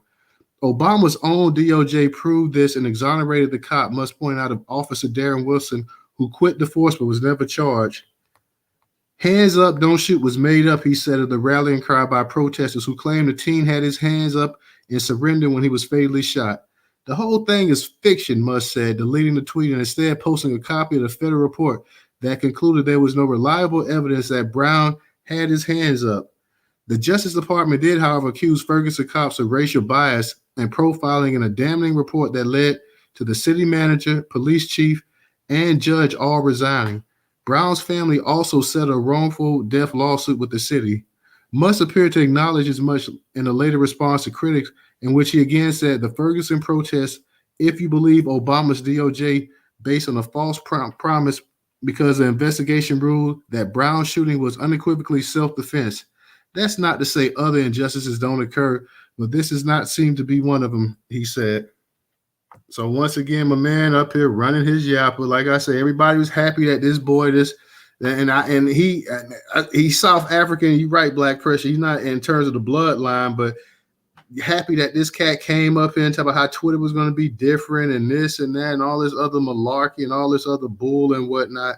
And now you see, like I say, and of course we already knew his true colors. You can't be, how many? I mean, when you check out these white cats from South Africa, and what's the actress name? Charlene Theazon or whatever, the one that always dressing the black boys up as little damn girls and stuff like that, putting dresses on them and skirts on them and ribbons in their damn hair and whatnot, and like this is something funny or whatever. So this ain't nothing new. This ain't nothing right here. He's taking a shot at the dead man. He's talking about Obama's DOJ and this and that or whatever. Well, since everybody was just making stuff up, then why did all these people resign in Ferguson? Why did they settle the lawsuit? And just because they couldn't prove it doesn't mean it didn't happen.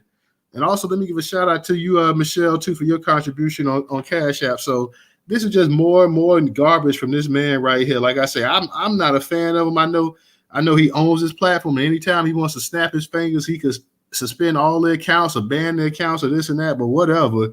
This man is just a prime example of another Aryan coming over here and benefiting from the damn ease tax system. They went ahead and financed his corporation and stuff and helped make him a billionaire, the richest man in the world. My ass. Black Pressure, you was next, and then Professor, you were next. So Black Pressure, I know you probably want to talk about something else, but feel free, y'all. We've covered all the topics for everybody that's in the room. Please go ahead and tweet out the space as well. We've covered the Walmart shooting. We've covered Rayshard Brooks. We've covered the whole clothing fiasco that went on with the kids and stuff, wearing bondage and having damn wine glasses and stuff. And now we're on the Stay Woke. The shot at Ferguson, the shot at another dead black man. Like, these folks love attacking dead black men and stuff. He thought that was just the most hilarious, funny thing in the world. And then, of course, as always, he's going to use because they got to throw another black person to validate it. Like, even Obama's DOJ said that wasn't true. You got it, Black Pressure. Two quick things, Nose. The guy you were talking about that got the settlement, Rayshard Brooks, he said it was for $1 million, right? Yeah, it was $1 million. Look at that. It's just the outright utter disrespect, right? You say you give a young man $1 million for his family, excuse me, right? I'm assuming, say the lawyer takes 30%, then you tax that. Man, you don't even have $500,000 when the people get done with you, man. That's like really disrespectful to put that type of value on that man's life. But I'll move on to my next point. Now, I'll say this. Somebody in here might know better than me, but as far to my knowledge, I have classmates that are police officers. I've heard police officers lecture. Even when you start climbing higher into like law enforcement, when you talk about ATF and the DEA, now, I've heard this with my own ears countless times. When they talk about employing their taser or using their taser on a person, I have, like I say, with my own ears, have heard them refer to that as non-lethal. So I don't know if if it's changed, if the view of it has changed. But like I say, I've heard many times they use non-lethal force when you use a taser against somebody, and I'll land my plane. On that one, bro, I can't really say it because I'm not sure, but I mean, most of the time, a taser, I thought was more to anything. A taser doesn't kill people unless you have some kind of heart issue. It's more to subdue people, pretty much to my knowledge. I could be wrong on that, but rarely do you hear somebody die from a taser unless they have some kind of heart ailment. And I've even seen the news where they taser people, and you still got to turn around and shoot them because they still fight. Yeah, me too. Like, that's what I'm saying. Like, the taser generally, like I said, it's something that pretty much stuns you, but it's something that never kills anybody. So, yeah, I agree with you on that part there, bro. Let me go ahead and, Professor, I know you had your hands up, and we'll get back to you, Original.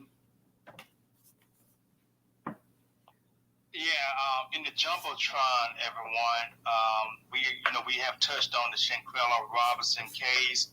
Apparently, there's breaking news that there's an arrest that has been made. So that is in the Jumbotron.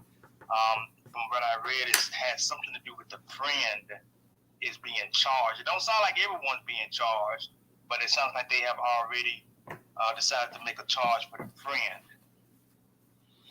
Thank you for letting us know that, Professor. They gonna work this friend to get whatever information they got. Don't be surprised if this friend don't go ahead and since this friend might be looking at some life in prison or 20 to 30 or whatever, this friend might go ahead and rat on everybody else too and give them up. So you might start having a bunch of different you might start seeing a domino effect start to appear here in a little bit. This friend goes ahead and give people up and knows that they may spend the rest of their life in prison and stuff like that. All of a sudden, those deals start becoming evident as well too. So this is something we definitely have to keep our eye on right here as well too. Like you say, because we talked about this in the space and stuff like that. So we hope that this young lady's family can, get some closure on the situation. Even the closure is not going to bring her back. But the father, him and the mother just tore him up and stuff like that, to have to see those videos and stuff like that. And that's the last memory of your daughter and stuff like that. So our prayers are sent to that family in their time of need and stuff like that. So hopefully, they can actually get some justice for them as well too. So prayers to that family. Original, you got it. Go ahead. And then Ray. Oh yeah, just to reiterate, yes. That's what I said previously now. The attorney said that in previous cases, police have said a taser is not a deadly weapon. But all of a sudden, I told you they flipped.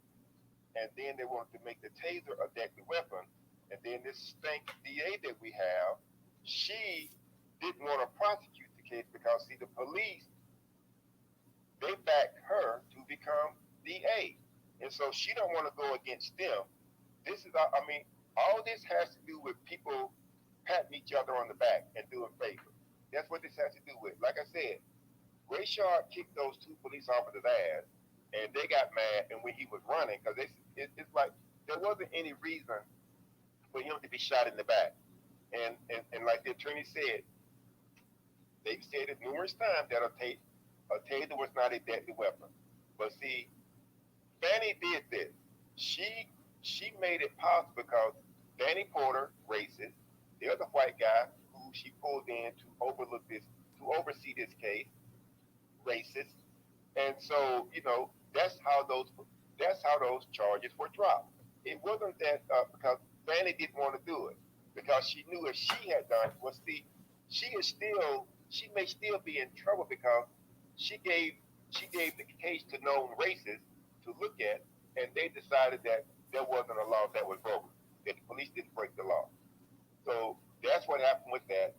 And then there's someone that said something about Elon Musk in the book Introduction to African History. Dr. John G. Jackson, he stated there is no such thing as a black Africa, because that would assume that there was something called a white Africa, and that never existed. So let me ask you this, because I couldn't talk when you was talking about the Balenciaga or whatever it is. But has anybody, I don't know if this came up, has anybody contacted the parents of those children that they allowed to put this sexual stuff on their children and take those pictures? Has that come out or anything yet? To my knowledge, Professor, Original, to my knowledge, I'm not entirely sure, but that's something, like I said, because who was it? Tucker Carlson? Who was that DJ that video you was playing? Tucker Carlson?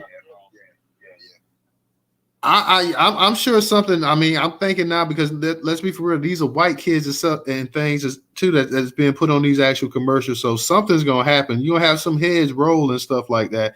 If these are just black kids, that'd be one thing. But these are little white kids on that commercial as well too. So I don't know if anybody's contacted them or what, but we'll see. But see, here's the issue though. For the most part, when a child is in a situation of that nature, a parent or both parents are usually there on set with them. You took the words out of my mouth. Okay, so that's my point, is that if those parents allow this to take place, they need to be questioning what they got going on in their lives themselves. And I'll land on that. Call CPS today. Yeah, you're right, because first the parents have to get their permission and stuff like that. So yeah, you're gonna have either mother, the father, or both of them on the actual set and whatnot too. And I really didn't think about that, but Yeah, everybody's getting on the actual advertisement company and this and that, but the parents had to be okay. They saw the kids dressed up in that and they saw the attire and everything else, and they didn't sit up and say, whoa, wait a minute, we can't do this right here. My child can't wear this right here. So they went along with it as well, too. Hey, original. I think with Danny Porter, which we know he's a racist, but I think with a lot of these DAs or even just these DAs that get assigned or ADAs that get assigned to these cases, what they'll do sometimes, and they will send it over to a grand jury, and that's a way for them to try to cover themselves so they don't necessarily look like the people that's making the decision on the case. And I think that's how Danny Porter got around it. He do what a lot of these DAs do is they won't make the decision. They'll send it to a grand jury to make the decision. And of course, we know that these grand juries are secretive, so you don't know who the makeup is on the jury. I'm pretty sure it's majority whites. So therefore, when it's majority white, you already know how that could go. But that's from my understanding how Danny Porter did that. He sent that to a grand jury, and the grand jury made the decision. Right, but see, you have to look at the fact that what did he present to the grand jury? Exactly. Yeah, exactly. That's how. But like I said, see, Fannie the Mammy, she didn't want to do it because she knew that it was going to bring her some hardship, and it still may bring her some hardship. I mean, it should. Because see, I didn't vote for her, and see, even the previous DA, the previous DA, he had been there for like 20 something or 30 years, but yet, he will go after both these DAs. They go after black people. They want to put them under the jail. But when they prosecute these white folks, they always try to give them some sort of a get out of jail free card so they don't serve as much time. I'll give you an example. You remember when Miss Katherine Johnson, the elder lady that the police killed in her home, and they staged the scene as if she tried to kill them and that she was selling drugs. And so what happened is, when the people in that community said, Miss Catherine don't sell no drugs, Miss Catherine don't come outside, Miss Catherine don't have no company. So they lied, and then when all that stuff started coming out, what Paul Howard did to the two cops who lied in their report, that's like lying under oath. They lied and said that she shot at them, and he gave them concurrent sentences versus consecutive, so they wouldn't serve much time. So that's why it does not, unless the DA is black and has a black mind, you're wasting your time voting for these people because they don't give a damn about black folks. And I'll land on that. Amen there, brother. And then sadly, no matter which one of these blacks you put in there, they're going to coon out, man, because it's a white systemic type of issue. Those black people that get voted in, they under a system themselves. So that's why you'll see like that Negro over there in Kentucky. What was his name? Daniel Cameron. Yeah, Daniel Cameron, who made the decision on the Breonna Taylor case. That Negro didn't make that decision. That decision came from them damn white folks that had put his ass in that position. Like Mitch McConnell. Okay? That's who made the decision. They told that Negro, look, you better make sure you do what you do to protect these cops, or else your ass gonna be out of here. That's right. You won't never work in this town again if you go against these cops. And that's what Daniel Cameron did. He went right along with them damn cops. Like, he knew it was wrong. Of course he did. All these Negroes know this shit is wrong, but see, when you're under the pressure of the system, what can you do? Shit, they'll come after your ass. That's just like. Oh, go ahead, Original. I'm sorry. You there, Original? Okay, yeah. I was just gonna say they're coming after us the way you want to look at it. So why say your people out? Right, exactly. But see, that's why I keep telling black people, Atlanta is not this black mecca that people perceive it to be. I mean, some people can come here and they do well. They can, start whatever businesses, but it is not this black mecca that they perceive it to be. And I just want people to stop thinking that way because these These black folks, they don't run a damn thing in Atlanta. I'm telling you. Now they may have their own businesses and this, that, and whatever, but as far as the economics and things that move this city, no, they don't run jack. I'll land on that. Thank you. Ray, now I know you had your hand up. You want to go ahead and say something? I can't lie. Originally took the words right out of my mouth because I honestly was going to ask the same question he was going to ask. How the hell do you have two parents sitting up here and you see your baby come out dressed in some damn BDSM attire and you don't go, what the fuck is going on here? No, this is not about to go down. He took the words literally right out of my mouth. Yeah, I mean, real talk, man. Because I mean, any of us that have kids in here and whatnot, I mean, come on, like I said, they're gonna. I mean, before you sign them contracts and this and that, you want to know exactly. Okay, this commercial entails exactly what that my kid's gonna be doing, and they're gonna break it down and let you know. And if they don't, when they get ready to come out there and shoot that video, you right there on the set, you like, oh no, oh that commercial, like, nah, this isn't happening right here. So those parents and stuff. The parents really have nobody to blame but themselves because they could have stopped this. They could have nipped this in the bud from day one. But sometimes parents are so awestruck in terms of getting that money, getting that cash and stuff like that. They think about the kids later on. You had, I think, a Netflix series. Which one was it? A couple years ago where they had the little girls dressing up and they were talking about that, how grown they had the little girls look. I don't know if it was called Cuties or. Yeah, that's what it was. And people was in an outrage there and this and that. But like I said, the parents, I mean, come on, man, they right there. They can stop this at any time that they want to stop it, and they're not stopping it. That means the parents are either trying to get that money, they're trying to get that bag. They're not thinking about the kids. So, and you know these greedy companies not. So let me share this with you. Years ago, before I left Atlanta, I worked with this sister. She's a former model, and she was so good that she used to model with Iman. And she looked good too. And she told me, she said that the modeling industry is nothing but for prostitution.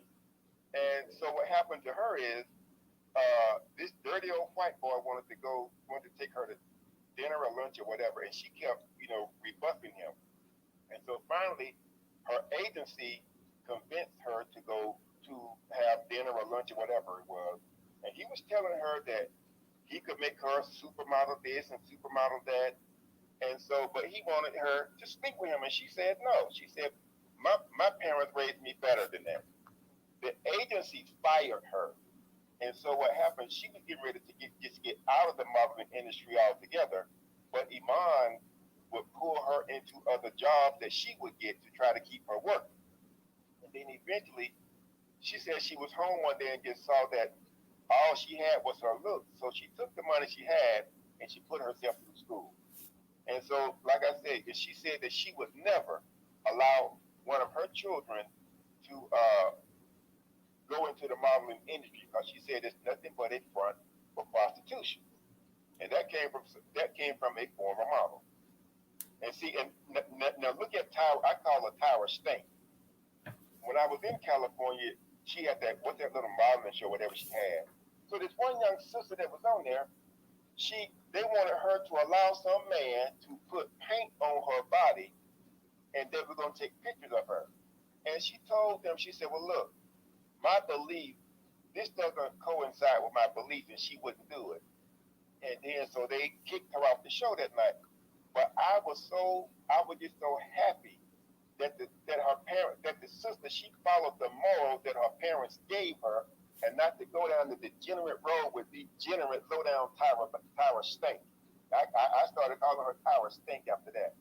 And then she sat up there and she said that whatever the client wants, the client gets. I'll be down. Hell, why would you sit up there and let the client, if the client wants you to have sex with in front of a camera with 10 people, I guess you're going to do that too. See, we have to watch these people who they want to put in front of us and tell us that they're all this and that and whatever. No. Tyra, I changed her name from Bank to Stink at that right then and there. And I just said, I don't know what happened to the young sister, but I just said, I hope she was extremely successful in whatever she decided to do in life. And I'll land on that. I think that show used to be called America's Top Model. I believe that's what it was called. Yeah, that's what it was called. Yeah, that's what it was called. Yeah, Yes, it was. yeah. Tyra Banks. I forgot all. Didn't Tyra married to a white boy too as well, or had a baby from a white boy? One of them. Yep, I think it's both. And then too, she did that thing with the surrogate thing. She didn't even want to carry the baby her damn self. I'm like, this is some jacked up shit. You know? Damn, originally you call her Stank Man. That's a new name, Tyra Stank. Ray, you get. Random, but did Gabrielle Union do the same thing? Did she have a surrogate? Yeah, you got quite a few women nowadays having surrogates and stuff like that. I mean, I guess too, the older you are too, and maybe I guess health purposes or health reasons and stuff, the doctors may say that's the better thing to do. I guess I don't know. You have to have money to be able to do it though. Right, but they were giving Gabrielle Union shit because she had the photo shoot with Dwayne Wade. Where I guess she went to the hospital and put the gown on and everything. People were like, what the fuck? What are you doing? But hey, Yeah, she had like she had just gave birth. That's why like she's sitting up here with her hair all messed up and sweat on her and stuff like that. And everybody like, hey, like knock it off. Yeah, like she was cutting up there. Like I don't even because at first I was like looking at the picture. I'm like, damn, why they bothering this chick? Like I ain't no Gabrielle fan. Like why they going in? Then I'm like, damn, like she didn't even give birth, and she's sitting up here like she just went through 12 hours of pain and labor and stuff. Like, yeah, you kind of can knock that off, Gabrielle. I just wanted to say this really quick, man. This is my Nama words of Ben Shapiro, but he actually has a good point. He said, for those on the left who are correctly upset about Balenciaga sexualizing children and posing them with teddy bears wearing BDSM gear, perhaps you should consider that exposing those same children to human adults prancing around in bondage gear these pride parades is just as bad or even worse. He got a hell of a point. Yeah, he made a point on that one. I mean, and people don't see anything wrong with taking them to the pride parade. So, like I say, these are their kids, so they're gonna do what they want to do with them. All you can do is say what you got to say. But people, they feel like these are their kids, they raising them or whatever. And hey, more power to those kids. Hopefully, those kids will be okay. That's the only thing I can say. The Walmart shooting thing, that incident, my heart goes out to the family as well on that. Excuse me. I know we have a lot of people talking about is a person a Black American or is a person not a Black American? You know, I don't know. I don't know if the person was born in this country or not. Either way, whether the person could have been born wherever, the person is still going to get labeled as Black. And we all know that because a person is Black and the person might not be a Black American or a descendant of slave, but the person's race. In this country, race is so important. And anytime that you can put that race on Black people, that's what they're going to do. So whether that person is a Black American or from Brazil, they're going to say that's a Black person that went in there and committed mass murder. And just look in the next few days how they're going to spin this and whatnot. It's going to be about a Black person. And unfortunately, in the United States, all crime that gets committed is going to be committed. If it's a person in the Black race, they're going to tie that with Black Americans. That's just the way it is. Hey, Newstoter, I think the issue is this. Now, remember when what's his name? Jesse Smollett, when him and them two Nigerians, and see, when the news media identified them as Nigerian, there were some Nigerians saying, why you got to call them Nigerian? See, I think we have to delineate when these people, we have to find out exactly who they are, because when Nigerians do something real good, like when they had an MMF fighter to win the championship several years ago, and people say, oh, good, a Black man won, a brother won. And they came out quickly saying, he is not Black, he's Nigerian. See, when they do something good, they want to wave their flag. When they do some jacked up stuff, they want to throw it over to us as just being Black, and then we got to absorb all that negativity. So now what people are doing now, they're looking for receipts to find out who these people are. Because the truth be told, I think a lot of crime that's being committed is being committed by these Black immigrants. And they don't want to say that. And so that's why people are searching, trying to find the paperwork on this food.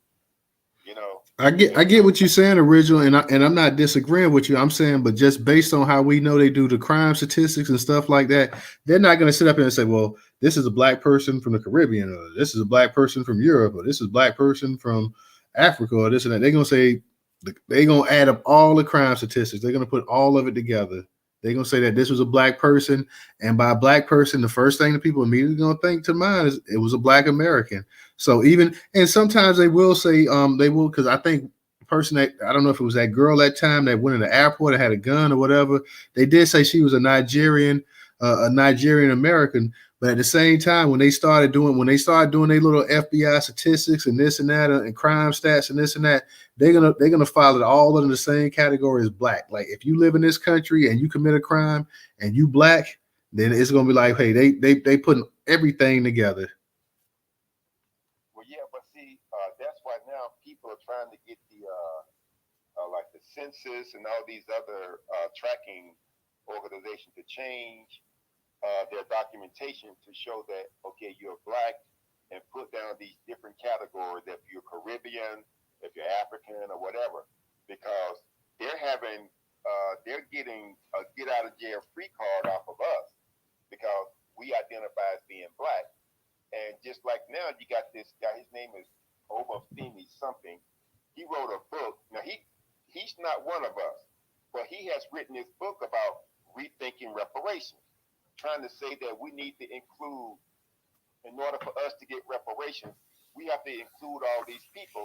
And I can't find, I'm looking for this post now. I haven't been able to find it because I've been doing other stuff. But I've already written up a response stating that he needs to worry about, his name sounds Nigerian, but he needs to worry about the dysfunction that's going on in his country because he doesn't speak for us. He might look like us, but he is not one of us. And I think that's why you have a lot of people that are saying we have to delineate ourselves from these people because they've been putting them out in front of these cameras to speak on issues that doesn't concern them. Like this, I can't think of his name. It's some guy that's on some black, he's Nigerian. He's on, his name is something start with an A, off or something like that. He's on ESPN. Ray, you might know him. But he's always throwing out stuff trying to say what black people. Stephen A. Smith?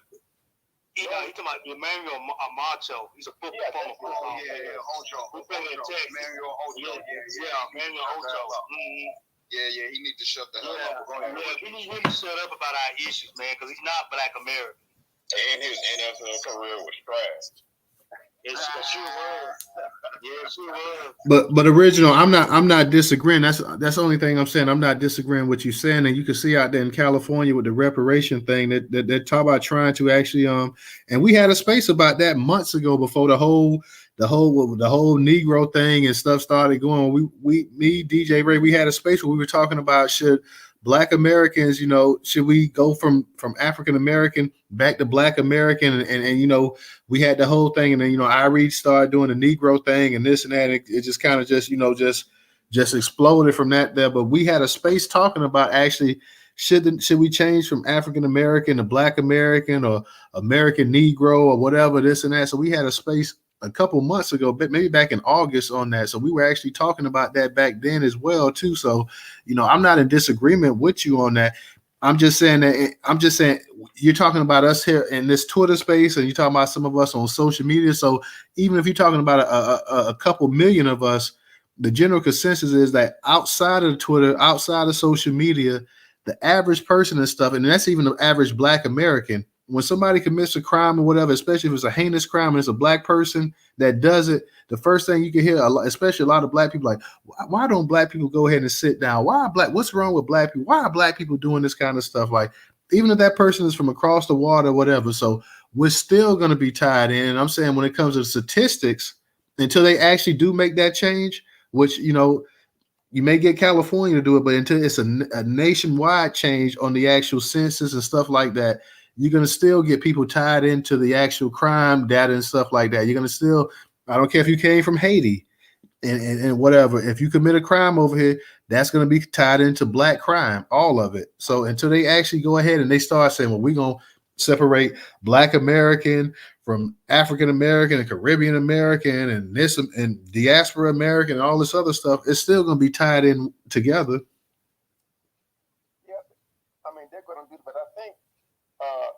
DJ, you may have information on this since you up that way.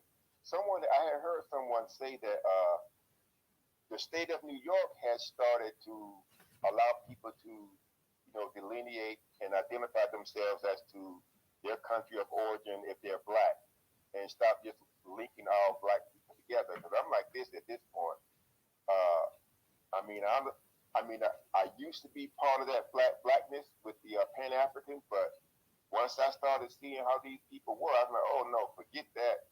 I have to defend my own group. I can't go out there defending these other people. I just can't do it. Where's the word original on that? So with that being said, I'm not sure as far as the legislation going up in New York. I know some folks like Brother Tony Blum and the farm from Brooklyn, and there's a couple other Jersey folks like Todd Freeman that work with the brothers up there in New York trying to make that happen. So I'm not really sure on the legislation part of it. But getting the Jumbotron, y'all. Top 3 on the left side. Top 3 on the left-hand side. So, yeah, shout out to Sis Mouthy Megan. Get over there on Mouthy Megan channel, and, you'll see what we talking about for the most part. Yeah, we got to delineate, and I understand what you're saying, too, Todd. They're going to label us all under one moniker or one roof, but we have to be the ones to separate that shit because they not going to take the, what's the word I'm looking for? They're not going to take the role of telling on themselves and say, oh, yeah, I'm a Nigerian, I'm a Congolese, I'm a Jamaican. They're not going to do that. So, like you said about the lady in the airport, she was from another place in the diaspora. I think this was in Atlanta or something. Maybe you could help me out with this one original. Where that, I think she was Haitian or Jamaican or something. She went and shot her boss up and killed 2 other people and tried to go to the airport and get on a plane, but the feds caught her. You know what I mean? Yeah. She was from another place. So imagine if this person would have got away. They would have never stored on people again. And these folks, victims, the families, they would have never got no justice. You see what I'm saying? So, but one thing I can say originally that up here in New York City specifically, New York City, not the whole New York, just the city area, which is, the 5 boroughs, Brooklyn, Queens, Manhattan, Bronx, whatever. It's a lot of tetheroons up here. So when these folks, when you see on the news, damn, look all this crime and all this murder and everything going on in New York. 9 times out of 10, them folks is most likely from another place in the diaspora. It ain't really too many Black Americans left up here, specifically in New York City or in the tri-state in general. We either move back to the South or move somewhere else or just passed away or niggas is locked up, one or the other. But a lot of these folks committing these crimes are coming from other places. That's the same instance why it make no sense that these Asians got a hate crime bill when Asians majority live in white neighborhoods. They don't live in Black neighborhoods, and they don't. They may do business in a Black neighborhood, but they come do their business, go to a. I see Asians come from all the way from New York just to come open a Chinese restaurant here in New Jersey. You see what I'm saying? So these folks don't live around us at all. But like I said, hey man, it's time for us to delineate. And if you get in the Jumbotron again, you see where it says MM Gang AB 3121. Look at that picture of all them tetheroons wearing a New York hat, but they got their country of origin flag. So again, just to land my plane, when we say we're Black, that means unknown by definition, and it also carries a symbol of representation, an example X or Malcolm X. And also, when these folks come over here, they know they're not Black. They can say they Black, but they come from a place of origin. Jamaica, Congo, Haiti, Dominican Republic, wherever you're from. That's not Black. That's a place of origin. So you can't call yourself Black and then say that you come from this place too as well. Because Black people, at least us here that's in this chat, we say we're Black American or Negro or even Freeman or ADOS, FBA. We know where we come from right here in America. And not to say that most of us don't know where our ancestors may have or haven't came off a slave ship. But if you haven't found that information out, that if one of your folks actually came off a slave ship, guess what? You's a Turtle Island nigga. You know what I'm saying? Real quick, I want to build on this, what we talking about. And this is all I'm trying to say. And you guys know this too. When you start seeing statistics and stuff like that, when it comes to undermining Black people and saying Black Americans, what they're not doing in this country, they're quick to go ahead and point statistics and say that you have foreign Black kids or foreign Black people that either make more money than Black people or more educated, own houses and this and that. So they're taking time to actually differentiate in terms of that right there. They're quick to say, okay, well, most of your PhDs or most of your doctors coming through school now are Nigerians, or they're this or they're that, or most of them. You got black people with the highest GPA from the islands and this and that. They're doing that when it comes in terms of showing that black Americans are not as productive as these other people. That's what they're doing that. When it comes to crime and stuff, though, they throw all of them together. They throwing every black person together. And I get what you're saying that, yeah, it's up to us. I'm saying, but yeah, it's up to us to a certain degree. But these white folks who control the actual statistics and stuff like that, they're the ones going ahead saying that, hey, home ownership for foreign black people are higher than it is for native born black Americans, and foreign, and they're more educated, and they're more this, they're more that. They're doing all of that instead of until when it comes to actual crime and stuff like that. Okay, they're not doing that when it comes to crime. They're not saying, that, because even though their numbers are not as big as us, that they're more prone to crime and this and that or whatever. All of that stuff when it comes to showing that these people are more productive than black Americans in terms of their education, their income, owning houses and this and that or whatever, owning businesses. They're quick to go ahead and show that. But when it comes to the crime stats and crime statistics, then it's like, okay, now it's time to lump all these niggas together. Okay, they all niggas now. So that's what I'm saying. Yeah, we can do that, but we don't control the statistical bureaus and stuff in this country. That's controlled by other people. So until you can actually get to the point where you can actually start saying, hey, since we're going to go ahead and we're going to determine that this group of black people are more successful than black Americans in this field and that field and that field and that field, and we need to do the same thing for crime as well too. And the only way, like you say, we can delineate all we want to all day, but until we actually get this on the actual boards and the paperwork and saying, hey, African Americans, like they're doing out there for the reparations in California, the African Americans or black Americans descendants of slaves are a separate group than other black people. You're going to continue to also get hit with all of this crime stats and stuff like that as well too. You're not going to, when it comes to the education and stuff like that, they'll do it to a certain degree, but then they'll break it down and say, yeah, black people are getting X amount of they're the new graduates in this field or that field, but like as we closely examine it, it's actually not native born black people. It's first immigrants and this and that kind of stuff like that. So until that actually gets shown up and improved in terms of the actual data of black Americans, this person, that group, you still going to continually get put in the same pot with everybody else. Yeah, but I think I mentioned this to you before, Newstoter. I know two young brothers. They both are from Alabama. One of them went to MIT on scholarship. I think his major was mechanical engineering.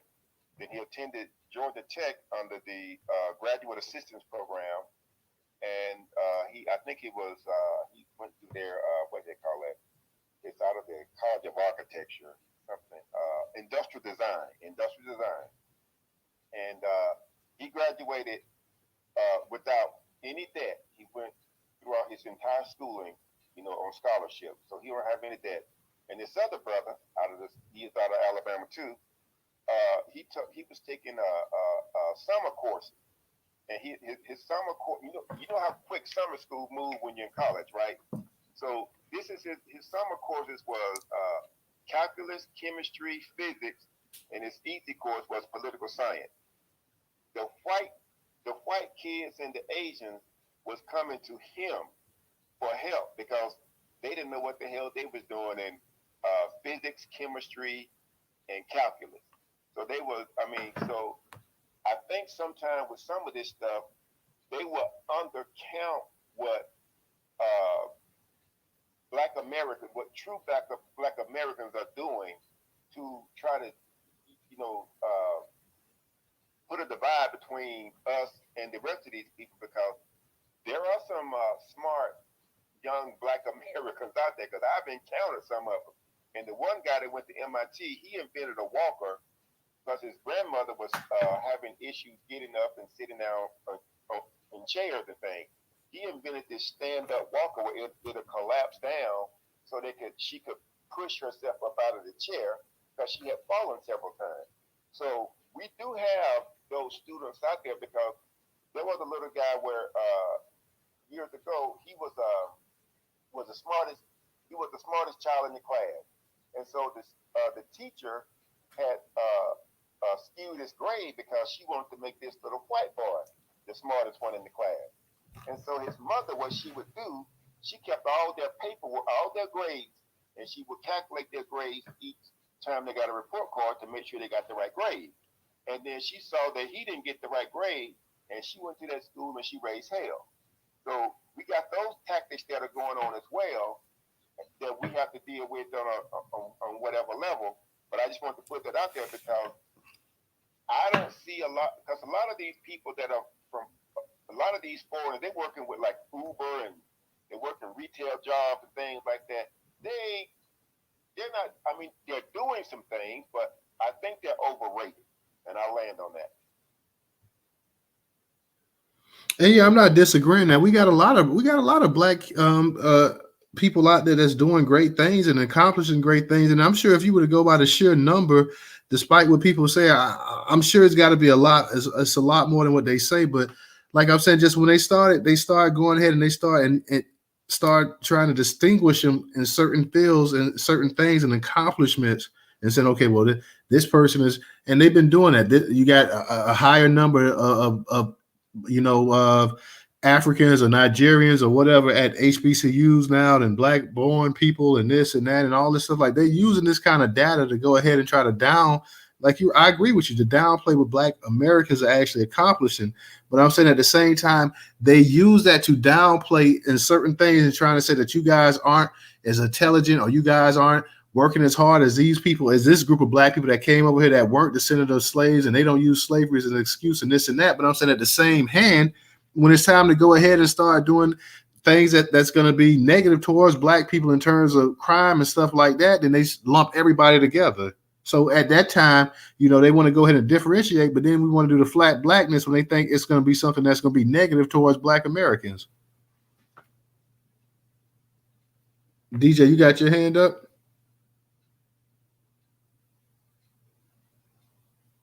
Okay, DJ might just getting the jumbotron. So basically, all what we're talking about as far as like delineating, we also need to start getting away from these. Since we do media, get away from these white WPI media. So getting the jumbotron, it says on the far left side, the fourth one, then going back to the right, it says Adam 22. And he ain't even try to break it up. So basically, we need to start letting our folks go to these particular places. Now, look how this. Like Professor say, the Caucasoid or the Tether disrespected this black man. You feel what I'm saying? And he put paws on his ass. So, but look how Adam 22 didn't even try to really help break the shit up. You feel what I'm saying? So when we say delineating and all that other stuff, we got to make sure we stay on top of this. And I understand what you're saying, Tyler. They'll come over here and say, yeah, Nigerians are the best black doctors and all this other stuff and yada, yada, yada, yada. But when one of these jokers get gunned down, we all black brother. We all black brother. Nah, no, we not. Because you try to make it seem like you was better than or when they commit a crime, they sit up here and say, well, they gonna throw that right into the statistic for black people as a whole. Right, but that's only because we never tried to differentiate or have a separate demographic when it's based off things like the census, crime stats, FBI crime stats. We never done that before. And then, it always goes back to me when I be saying, like, damn, what the hell was our elders' ancestors thinking, having, other groups of black, quote unquote, got my fingers up, come over here when we ain't even had a fighting chance to see no American dream. So it's like, damn, what the hell was they even rights movement even allowing some shit like that? You see what I'm saying? And now this shit can't be stopped. So, yeah, MAGA, call ICE, get these motherfuckers out of here, man. Because at the end of the day, they don't have our best interests at heart. And I'm not going to say all, but damn if it ain't the majority, yo. Go ahead. Real talk, man. Real talk. We've been going for a couple hours, yo, so I'm not going to keep the space open too much longer, y'all. I'm going to go ahead and get ready to close it out. DJ, you going to do a space tonight? Are you good or what? Late night game. Pull up, son. Hey, y'all we have a space going into the next day, Thanksgiving and whatnot. I know Secret Sister, she went in on Thanksgiving and whatnot, but let me just go ahead, man, and let the co-host go ahead and get something in there, and then I'm gonna go ahead and close it out. DJ gonna have a space so we can all follow him over there as well too. Ray, you want to add something?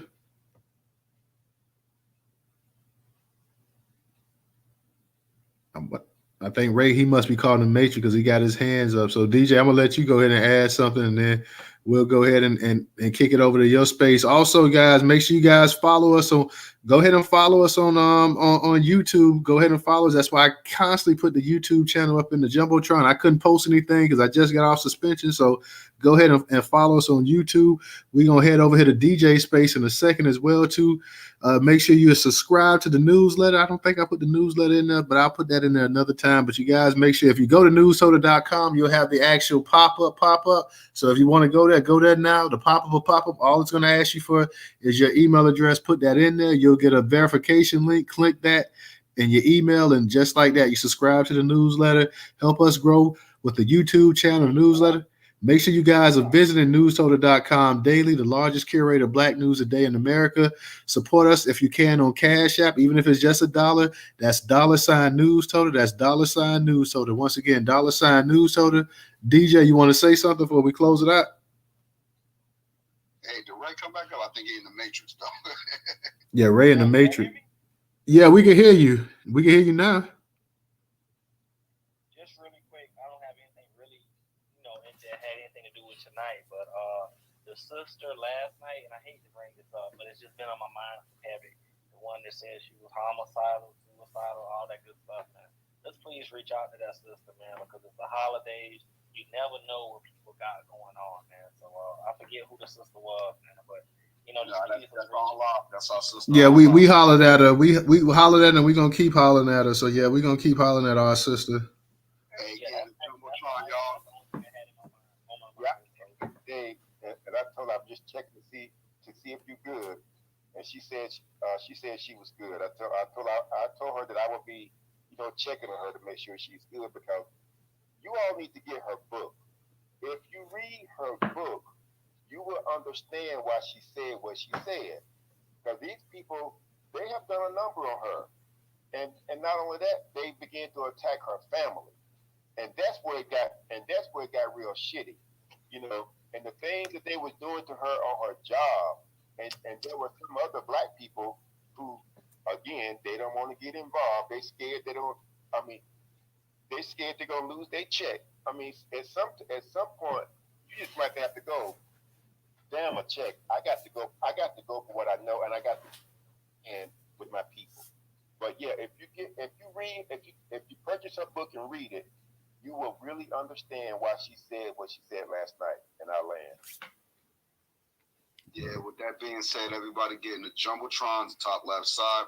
Says book is right there. You know what I mean? The book allegedly.com. You could go there. The book allegedly.com, all one word. Also, you can read a little bit of the story on Newstoter.com, where it says right there below, it says racial discrimination is deeply embedded, but I'll put it in the Jumbotron too. So therefore, meaning, support our folks, because we going through a lot, especially up here in prejudice as New Jersey, the most racist state on the planet, you know what I mean? But, that's neither here nor there. But go ahead, Tom. Oh yeah, like I say, y'all, we'll be taking tomorrow off for Thanksgiving, so we'll be back next week, Monday probably, more than likely. So you guys make sure y'all have a safe holiday. Don't do nothing that I wouldn't do. Y'all chill out, relax, enjoy your family, your kids, your friends, your loved ones, and everything else, man. Y'all just make sure y'all be safe and everything. Enjoy the food and just being around your loved ones as much as possible. Like I say, DJ, he's got a space that he's finna get ready to start up. DJ, what time you starting the space up? Yeah, I'm gonna start it in a second. Just keep a lookout for it. Everybody follow everybody. That's all. Mm-hmm. All right. On that note, y'all, I'm gonna go ahead and I'm gonna close. And look, go Giants. That's what I want to say. Go Cowboys. Yeah. Hey, I just want to say peace out to everybody in space, man. I'll see y'all over in DJ space in a minute. Ray, man, I guess maybe I'll see you over there, daughter. I guess I'll see you over there. Black Majority. I see Sister Trouble down there. Always good to see her because I want to hear more about them pies. Oh, words, fine. Oh, Sister Trouble down there, boy. She ain't make no trouble in the space tonight, but I'd like to hear about them pies for sure. And so everybody have a happy Thanksgiving. Everybody. Yeah. And on that note, y'all, we're going to go ahead and close the space out. So we'll see you Monday. You guys take care, be safe, and we'll see you tonight. If you go ahead and go to DJ's WPI's space, he's going to get ready to open up. So I'll see you guys there. Make sure y'all tweet it out as well, too. Peace.